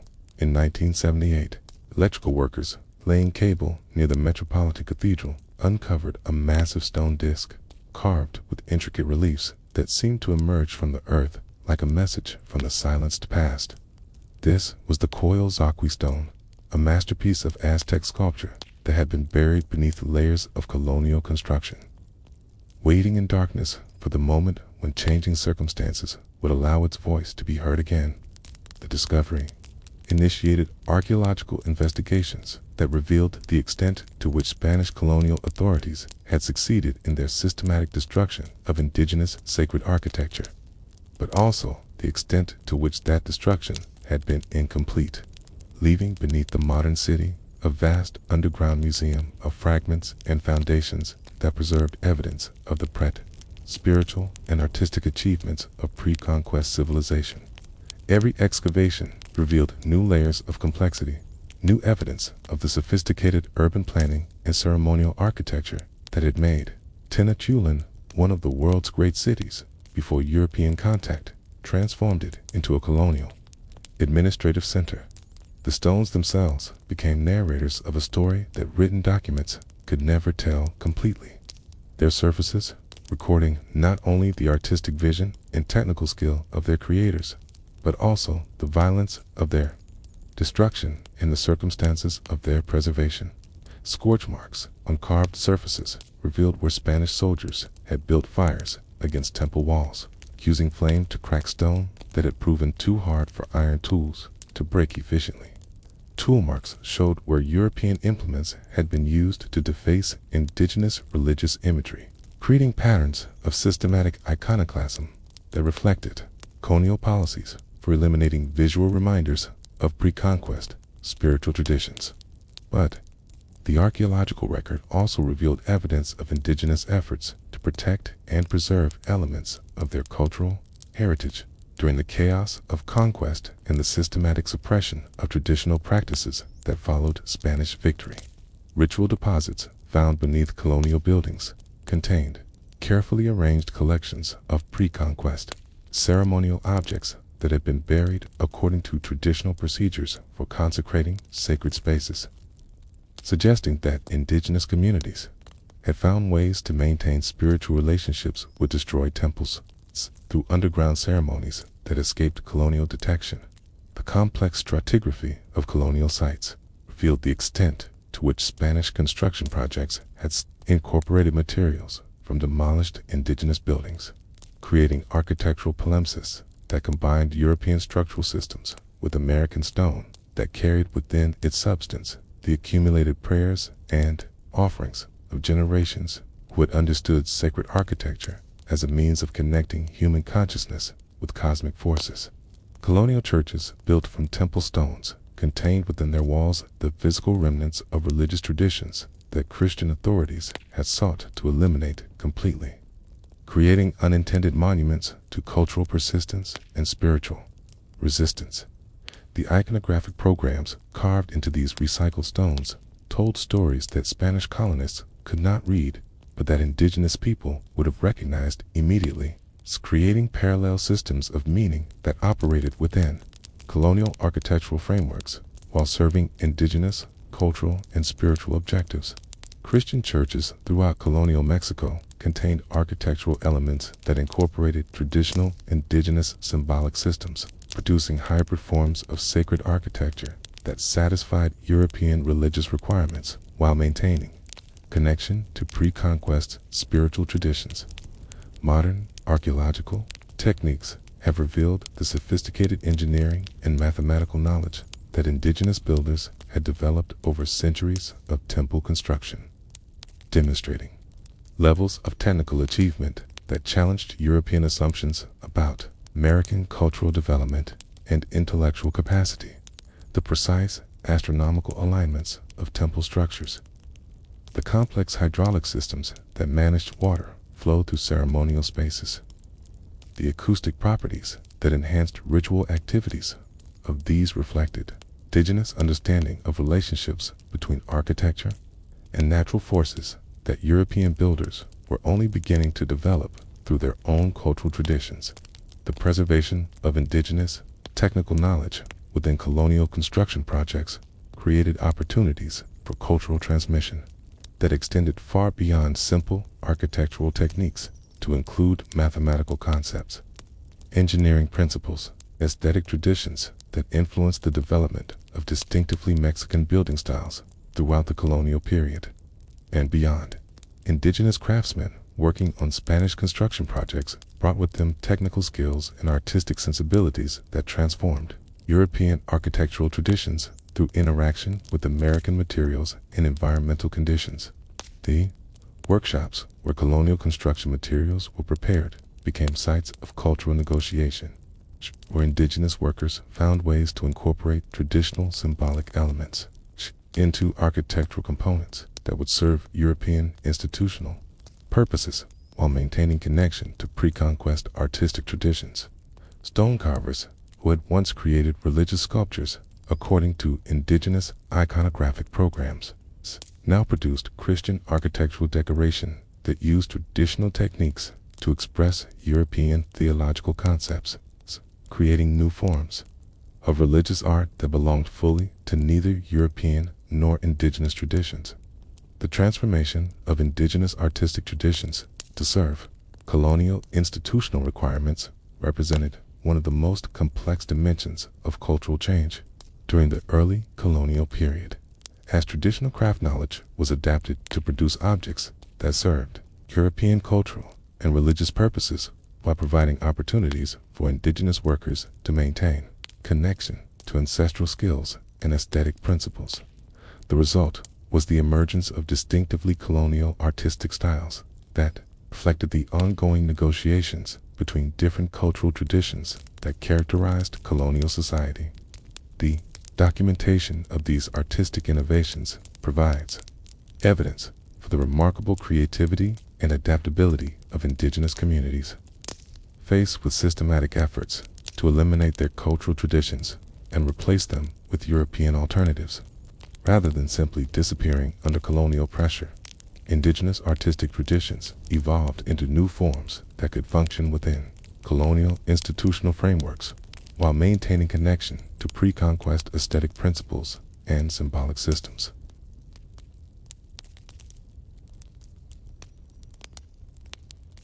The great hall that had once echoed with the soft voices of Aztec nobles reciting poetry in Nahuatl now rang with the harsh laughter of Spanish conquistadors celebrating their victory with wine that had been shipped across an ocean and bread baked from wheat that had never grown in American soil.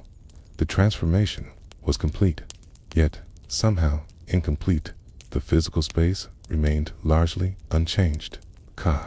Its stone walls and wooden beams still bearing the marks of indigenous craftsmanship. But the social relationships that gave meaning to architectural space had been utterly revolutionized by conquest and the imposition of European hierarchies that recognize no continuity with pre-conquest forms of authority in social organization. Don Hernan Courts sat in the carved wooden chair that had once been reserved for Moctezuma himself.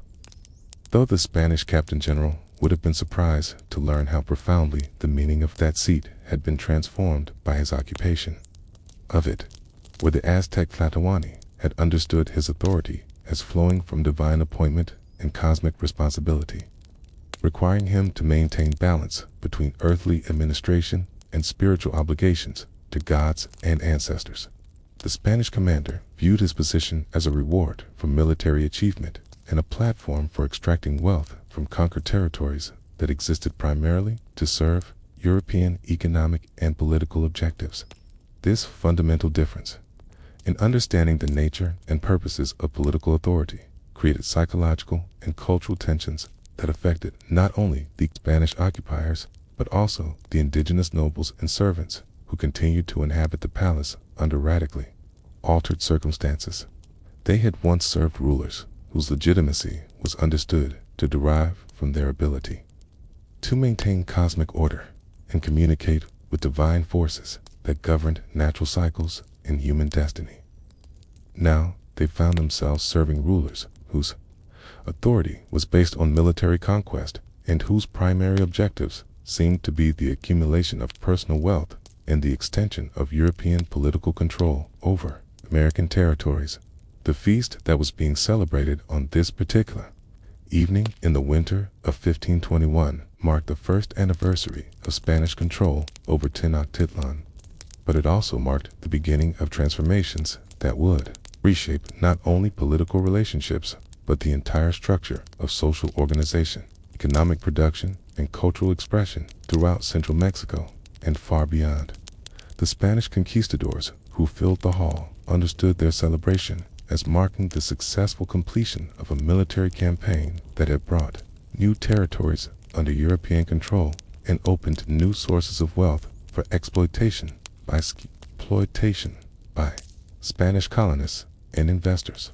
But for the indigenous servants who prepared and served the feast, the anniversary marked something very different, the beginning of a new phase in their people's historical experience that would require forms of adaptation and resistance that had no precedent in their cultural traditions. They had once served rulers who shared their language, their religious beliefs, their understanding of appropriate relationships between political authority and cosmic order. Now they served rulers who spoke a foreign language, worshipped a foreign god, and understood political authority in ways that seemed to deny the spiritual dimensions of leadership that had been central to indigenous concepts of legitimate governance. The menu itself reflected the cultural transformations that conquest was bringing to every aspect of daily life. European ingredients and cooking techniques were combined with American foods and culinary traditions to create hybrid forms of cuisine that satisfied Spanish tastes while utilizing local resources and indigenous knowledge about food preparation and presentation. The wheat bread that accompanied the feast had been baked from grain that Spanish colonists were attempting to cultivate in soil that had never grown European cereals. Using ovens built according to European designs, but constructed by indigenous workers using local materials and traditional building techniques.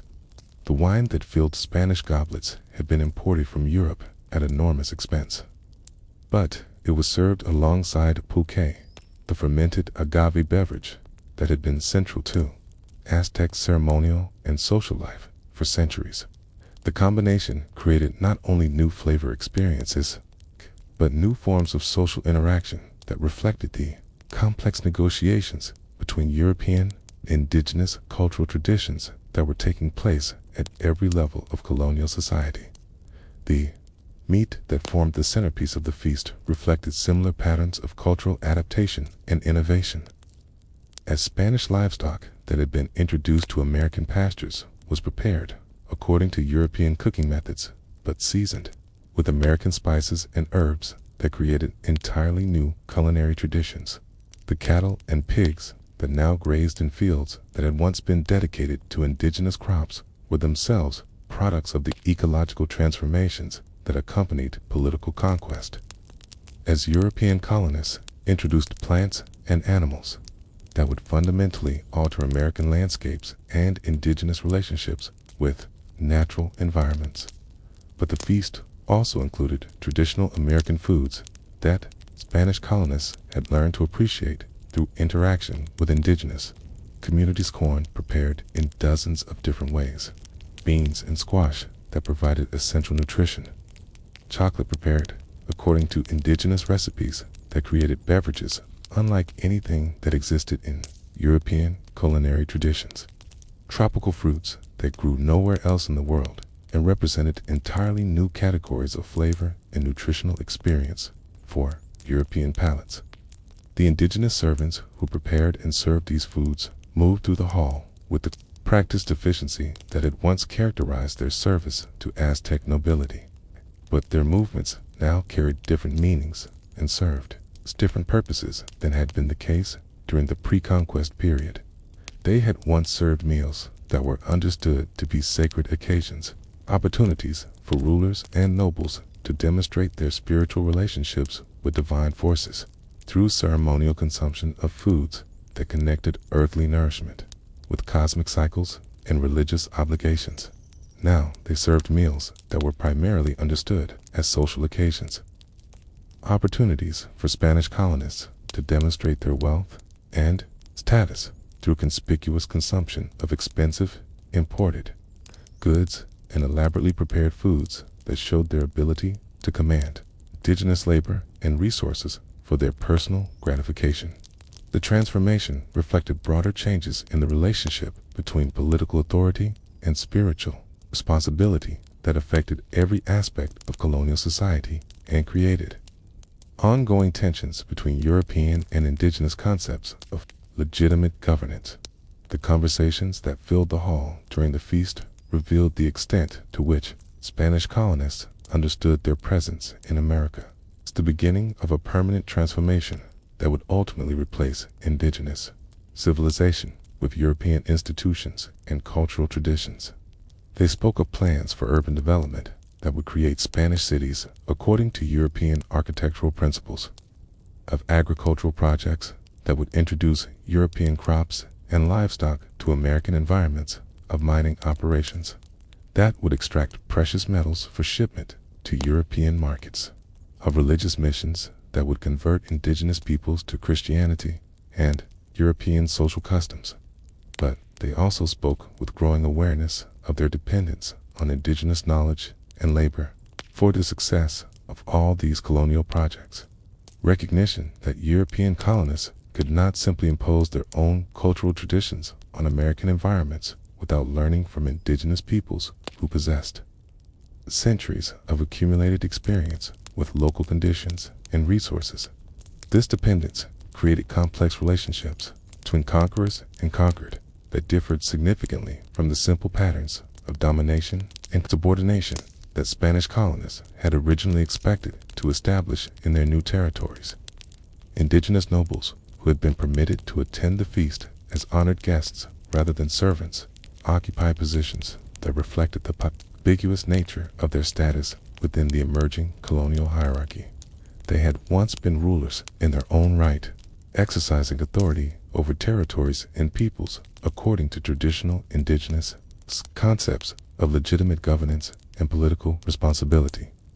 Now they found themselves occupying subordinate positions within a colonial administrative system that recognized their local knowledge and influence, while denying them ultimate authority over the territories and peoples they had once governed.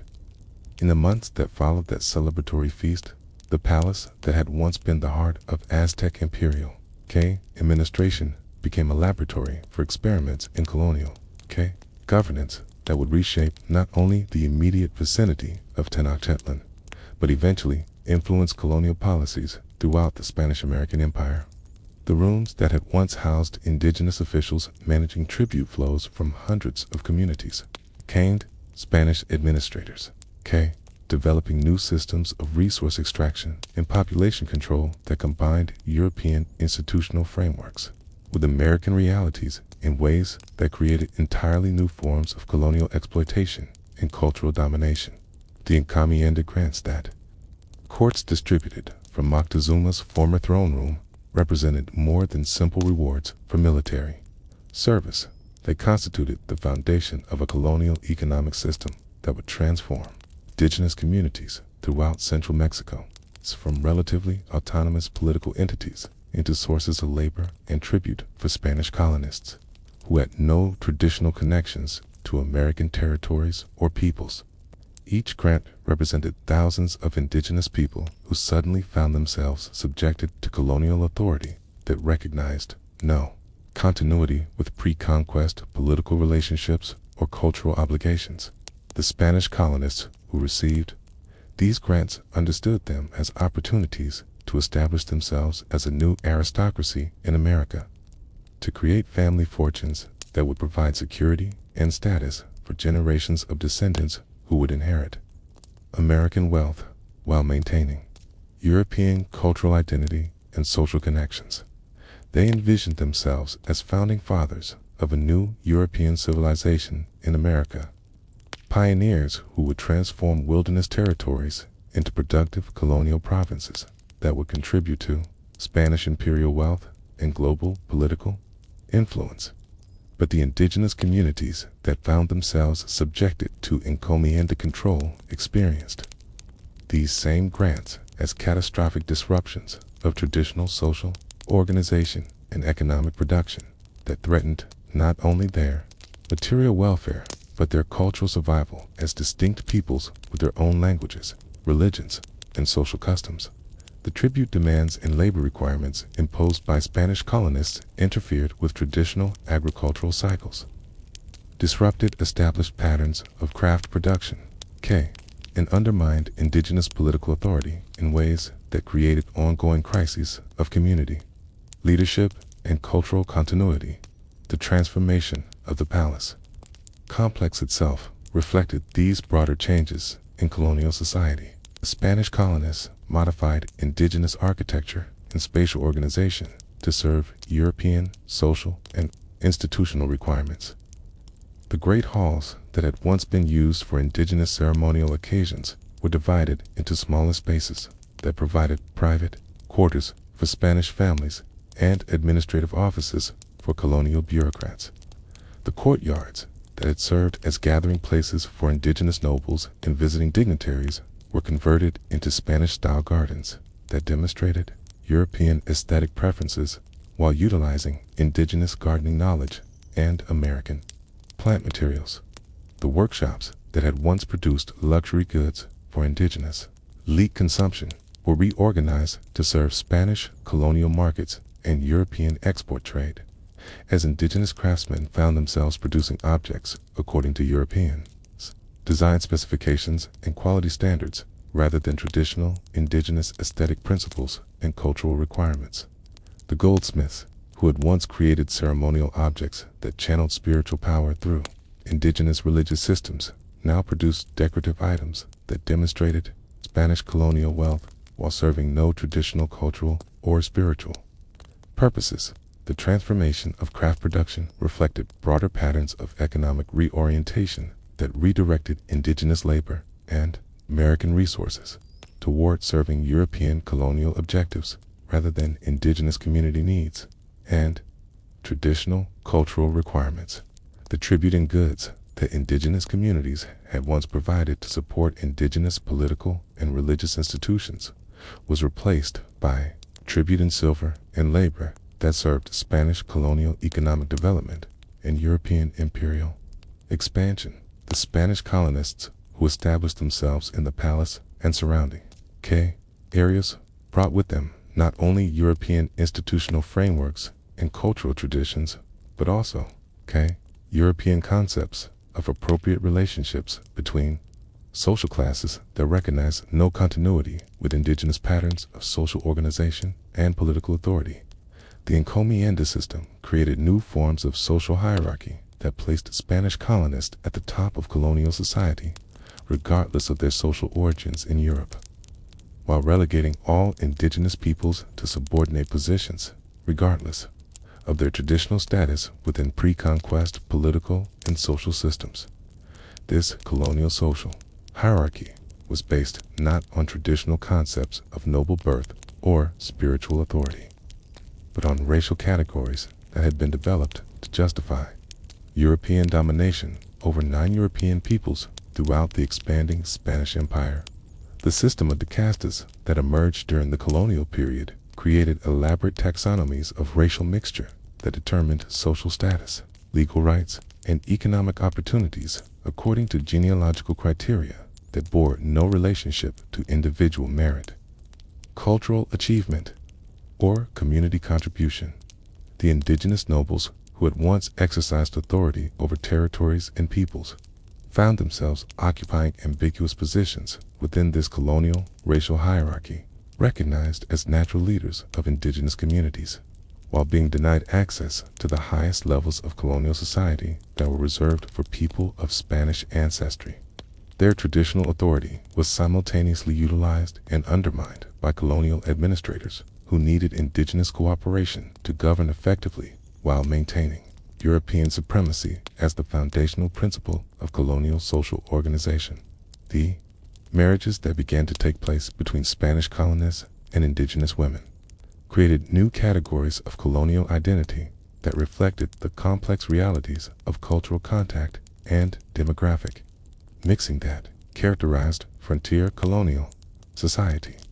These unions produced children who belonged fully to neither European nor indigenous cultural traditions, but required new forms of social identity that could accommodate elements from multiple cultural sources, while functioning within colonial institutional frameworks that privileged European ancestry, and cultural conformity. The mestizo populations that emerged from these marriages occupied intermediate positions within colonial social hierarchy that reflected both the advantages and disadvantages of their mixed ancestry.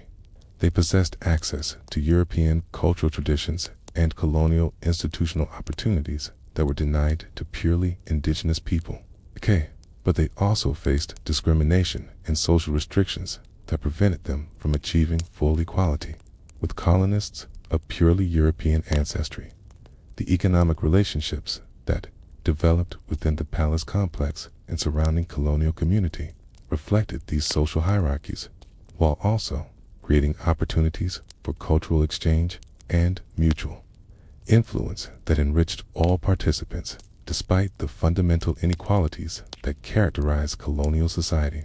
Spanish colonists depended on indigenous knowledge and labor for the success of their colonial enterprises, while indigenous peoples gained access to European technologies and global trade networks that provided new opportunities for economic development and cultural innovation.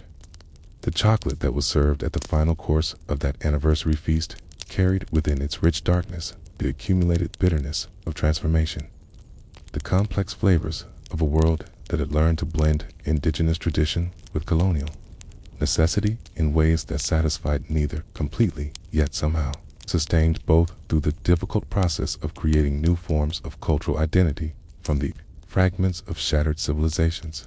The cacao beans that provided the foundation for this ceremonial drink had been grown in tropical regions where indigenous farmers continued to follow agricultural practices that their ancestors had developed over centuries, but they had been prepared according to recipes that combined traditional indigenous techniques with European ingredients and colonial social requirements. The Spanish colonists who sipped this chocolate understood it as an exotic luxury that demonstrated their successful adaptation to American conditions and their ability to enjoy the finest products that their new territories could provide. For them, the drink represented the successful transformation of indigenous resources into European-style comfort and refinement. Evidence that colonial society could provide civilized pleasures that matched or exceeded anything available in European courts and aristocratic households before the indigenous servants who had prepared the chocolate. The same drink carried very different meanings and associations, connecting them to agricultural traditions and ceremonial practices that had been central to their cultural identity for generations, but were now being systematically modified to serve colonial objectives and European tastes. The chocolate they served was simultaneously familiar and strange, recognizable as a traditional indigenous beverage, but transformed through colonial preparation methods and social contexts into something that belonged fully to neither indigenous nor European cultural traditions. This duality reflected the broader patterns of cultural transformation that were reshaping every aspect of life in colonial Mexico. As indigenous peoples found themselves participating in the creation of hybrid cultural forms that allowed them to maintain connection to traditional practices while adapting to colonial institutional requirements and European cultural expectations. The chocolate became a symbol of these complex negotiations, representing both the preservation of indigenous agricultural knowledge and the subordination of indigenous cultural practices to colonial social hierarchies and economic priorities. Conversations that accompanied the serving of chocolate revealed the extent to which Spanish colonists understood their colonial project as a permanent transformation that would ultimately replace indigenous civilization with European institutional frameworks and cultural traditions while creating new forms of American prosperity that would contribute to Spanish imperial wealth and global political influence. They spoke of plans for expanding colonial settlement throughout central Mexico, of establishing Spanish cities and agricultural estates that would demonstrate European superiority in urban planning and resource management, of developing mining operations that would extract American precious metals for shipment to European markets. But they also spoke with growing awareness of their dependence on indigenous knowledge and cooperation for the success of these colonial enterprises. Recognition that European colonists could not simply impose their institutional frameworks and cultural traditions on American environments without learning from indigenous peoples who possessed irreplaceable knowledge about local conditions and resources. This dependence created ongoing tensions between colonial objectives and indigenous community needs that would require constant negotiation and accommodation throughout the colonial period. The indigenous nobles who participated in these conversations faced the challenge of representing their community's interests within colonial political frameworks that recognized indigenous concerns only to the extent that they served Spanish colonial objectives. They needed to demonstrate sufficient loyalty to Spanish authority to maintain their positions as intermediaries between colonial administrators and indigenous communities, while also protecting their people's welfare and cultural traditions from colonial policies that threatened indigenous survival and cultural continuity.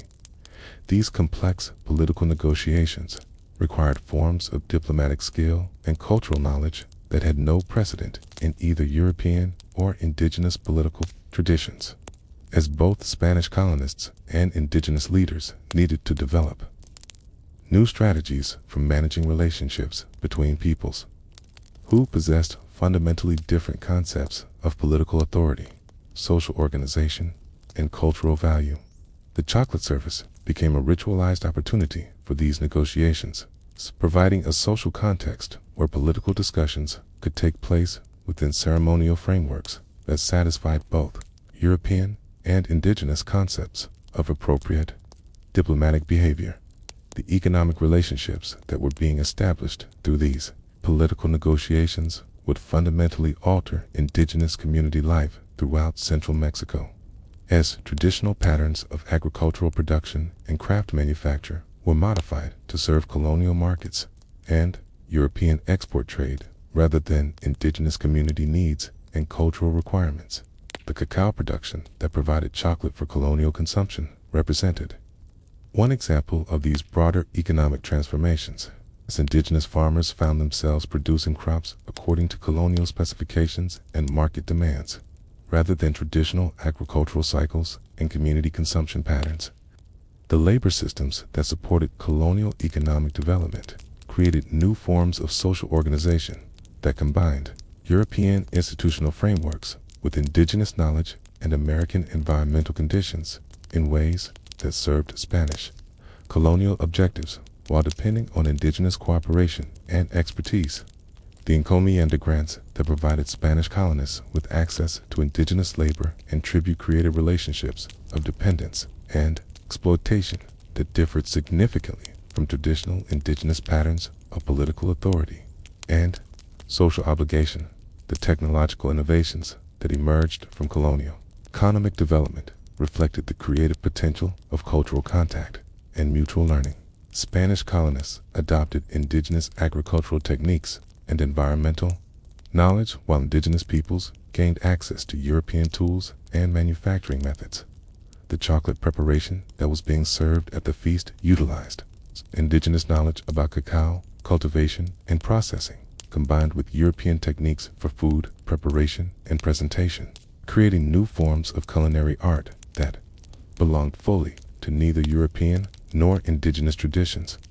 The artistic production that was being encouraged within colonial society reflected similar patterns of cultural adaptation and creative synthesis, as indigenous artists working within European institutional frameworks found ways to incorporate traditional techniques and aesthetic principles into decorative programs that served colonial, social, and religious purposes. The ceramic vessels that held the chocolate combined indigenous pottery techniques with European decorative motifs, creating objects that demonstrated the sophisticated artistic traditions that were emerging from colonial cultural contact.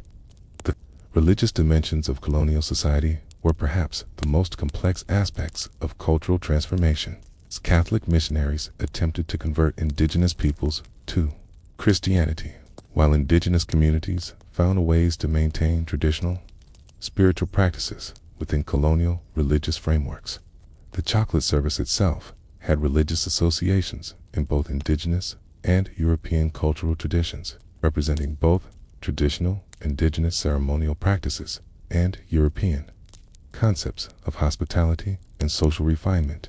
The educational programs that were being developed to train indigenous children in European languages and cultural traditions created new generations of indigenous people who could function effectively within colonial society while maintaining connection to traditional community relationships and cultural identities.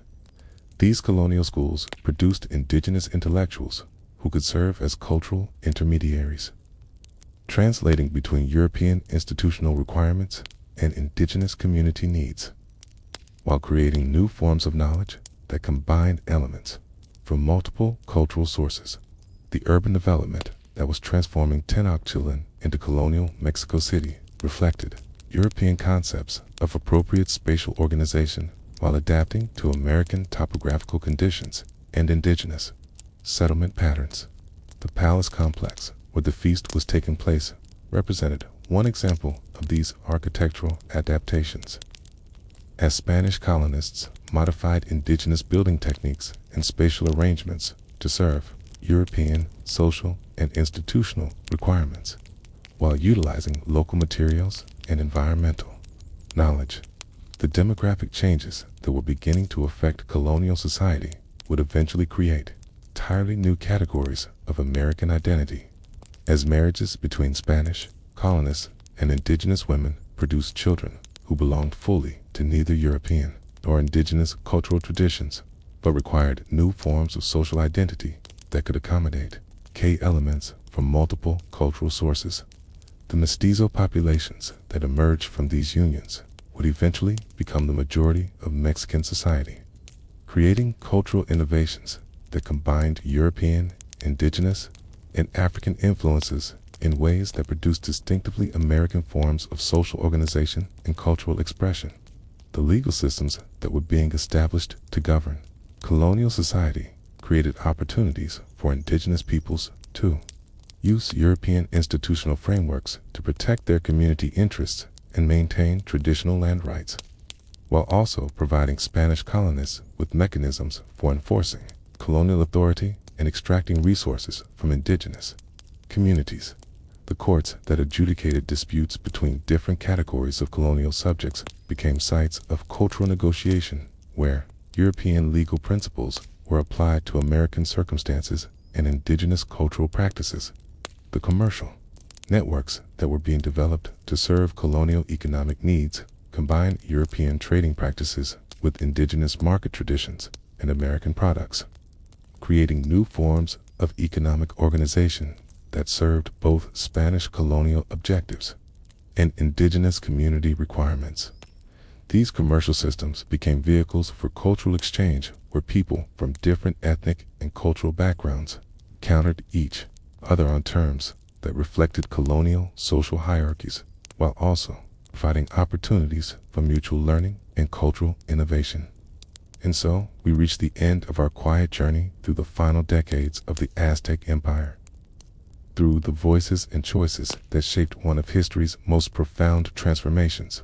As you rest now in the comfort of your modern world, far removed from the dust and fire of 16th century Tenochtitlan, perhaps you can still hear the gentle lapping of lake water against carved stone, still smell the lingering scent of copal incense mixing with the smoke of cooking fires, still feel the weight of a world suspended between what was and what would become.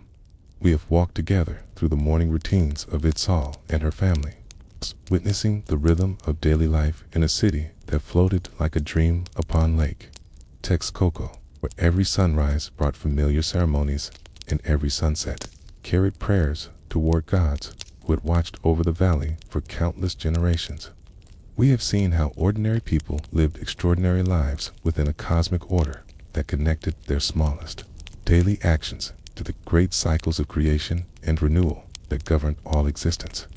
The tortillas shaped by Xochitl's hands, the stones carved by Necalli's tools, the water carried by Itzel from the canal to her family's hearthall. Of these simple acts were threads in a vast tapestry of meaning that gave structure and purpose to individual lives while connecting them to something far greater than any single human consciousness could comprehend. But we have also witnessed the gradual unraveling of this cosmic order as reports arrived from the eastern shores, bringing news of beings who operated according to principles that had no precedent in indigenous experience. Its very presence seemed to challenge the fundamental assumptions about how the world functioned and how human communities should organize themselves in relationship to divine authority and natural forces.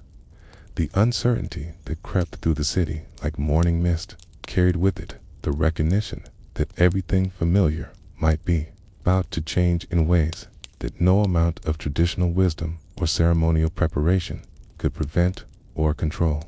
Through the story of Malinche, we have explored the impossible choices faced by individuals caught between worlds. People who found themselves serving as bridges between incompatible worldviews while bearing responsibility for consequences that extended far beyond anything they could have anticipated when they first made the decisions that seemed reasonable and necessary at the time. Her transformation from Malinali to Dona Marina became a symbol of the broader processes of cultural negotiation and identity formation that affected countless people throughout the colonial Americas, as indigenous communities struggled to maintain cultural continuity while adapting to colonial institutional requirements that demanded fundamental changes in traditional ways of life. Her linguistic abilities made her essential to Spanish success during the conquest, but they also made her complicit in the systematic destruction of indigenous political authority and cultural institutions that had sustained her people for generations. The conversations she facilitated between Spanish commanders and indigenous leaders were not simply diplomatic exchanges, but cultural translations that transformed the meaning of concepts like authority, legitimacy, and responsibility in ways that reflected European assumptions about proper social organization while undermining indigenous concepts of cosmic order and spiritual obligation.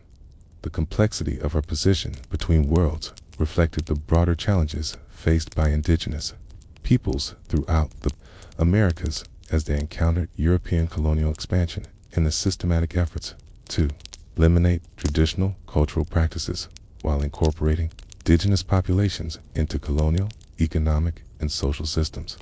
Her story became a lens through which we can examine the human costs of cultural transformation and the psychological pressures that affected individuals who found themselves occupying positions of influence within colonial institutions that served primarily European objectives, while depending on indigenous knowledge and cooperation for their success. In our exploration of temple destruction, we witnessed the systematic assault on indigenous sacred architecture that represented more than simple military conquest or political domination. It constituted a deliberate effort to sever the connections between human communities and the cosmic forces that had provided meaning and structure to indigenous civilization for thousands of years. Every blow of Spanish hammers against carved stone broke more than mere decoration. It shattered relationships between the living and the dead, between human consciousness and natural forces, between earthly experience and divine purpose. The replacement of indigenous temples with Christian churches represented not simply architectural substitution, but fundamental transformation in the spatial organization of sacred experience. As colonial religious authorities attempted to redirect indigenous spiritual practices towards serving European theological objectives by eliminating traditional ceremonies and beliefs that were deemed compatible with Christian salvation and European civilization. The stones that had once formed sacred pyramids were literally incorporated into the foundations of colonial churches, creating architectural palimpsests that buried indigenous spiritual traditions beneath European religious institutions, while preserving physical evidence of the cultural violence that colonial conversion required. Yet, we have also discovered the remarkable persistence of indigenous spiritual practices through strategies of concealment and adaptation that allowed traditional ceremonies to continue within colonial religious frameworks, creating syncretic forms of worship that satisfied colonial requirements while maintaining connection to ancestral traditions that provided cultural identity and community solidarity. The hidden caches of ceremonial objects that were discovered beneath colonial construction sites revealed the sophisticated preservation efforts that indigenous communities developed to protect essential elements of their cultural heritage during periods of systematic suppression. These archaeological discoveries demonstrate that the destruction of indigenous sacred architecture, however systematic and violent it may have been, was never complete. The memory preserved in stone continues to speak to contemporary generations, providing evidence of both the sophisticated achievements of pre-conquest American civilizations and the creative strategies that indigenous peoples developed for maintaining cultural continuity under conditions of colonial domination. Finally, in our examination of colonial social transformation through the lens of feast and celebration in Moctezuma's former palace, we witnessed the emergence of new forms of social hierarchy and cultural identity that combined European institutional frameworks with indigenous knowledge and American environmental conditions in ways that created distinctively colonial forms of social organization.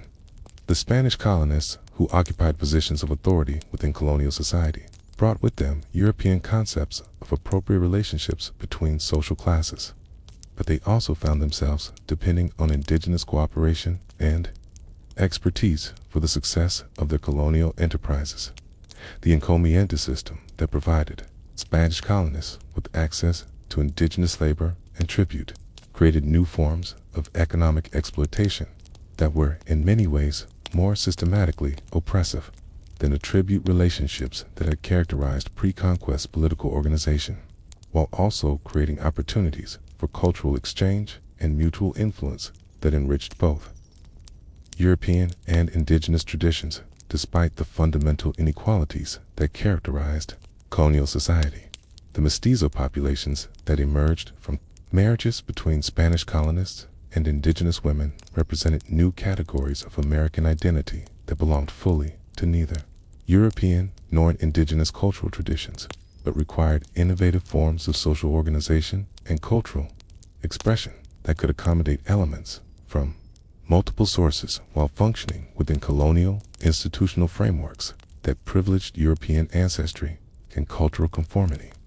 The chocolate that provided the final taste of our colonial feast carried within its complex flavors both the bitter and sweet dimensions of cultural transformation, representing the preservation of indigenous agricultural knowledge within colonial economic systems that redirected traditional production towards serving European markets and colonial social requirements. The same cacao beans that had once been used in indigenous ceremonial contexts were now being prepared according to European recipes and served within colonial social frameworks that demonstrated Spanish colonial success while maintaining connection to American agricultural traditions.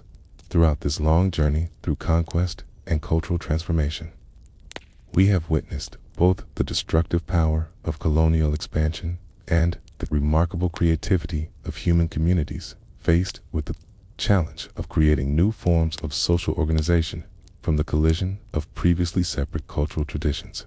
The Spanish conquest of the Aztec Empire was indeed a catastrophic disruption of indigenous civilization that resulted in massive population decline, systematic cultural suppression, and the imposition of colonial, economic, and political systems that served primarily European interests. But it was also a process of cultural contact and mutual influence that produced new forms of American society that combined European, indigenous, and eventually African influences in ways that created distinctively colonial innovations in art, architecture, cuisine, music, language, and social organization. The communities that emerged from colonial cultural negotiations were neither purely indigenous nor purely European, but represented creative adaptations to historical circumstances that had no precedent in human experience. The individuals whose lives we have followed through this historical transformation. Itzel and her family navigating the final days of Aztec imperial grandeur. Malinche translating between worlds, bearing responsibility for consequences that extended far beyond her personal choices. The indigenous craftsmen who found ways to preserve traditional knowledge within colonial institutional frameworks. The Spanish colonists who discovered that successful colonial development required constant accommodation to American conditions and indigenous expertise.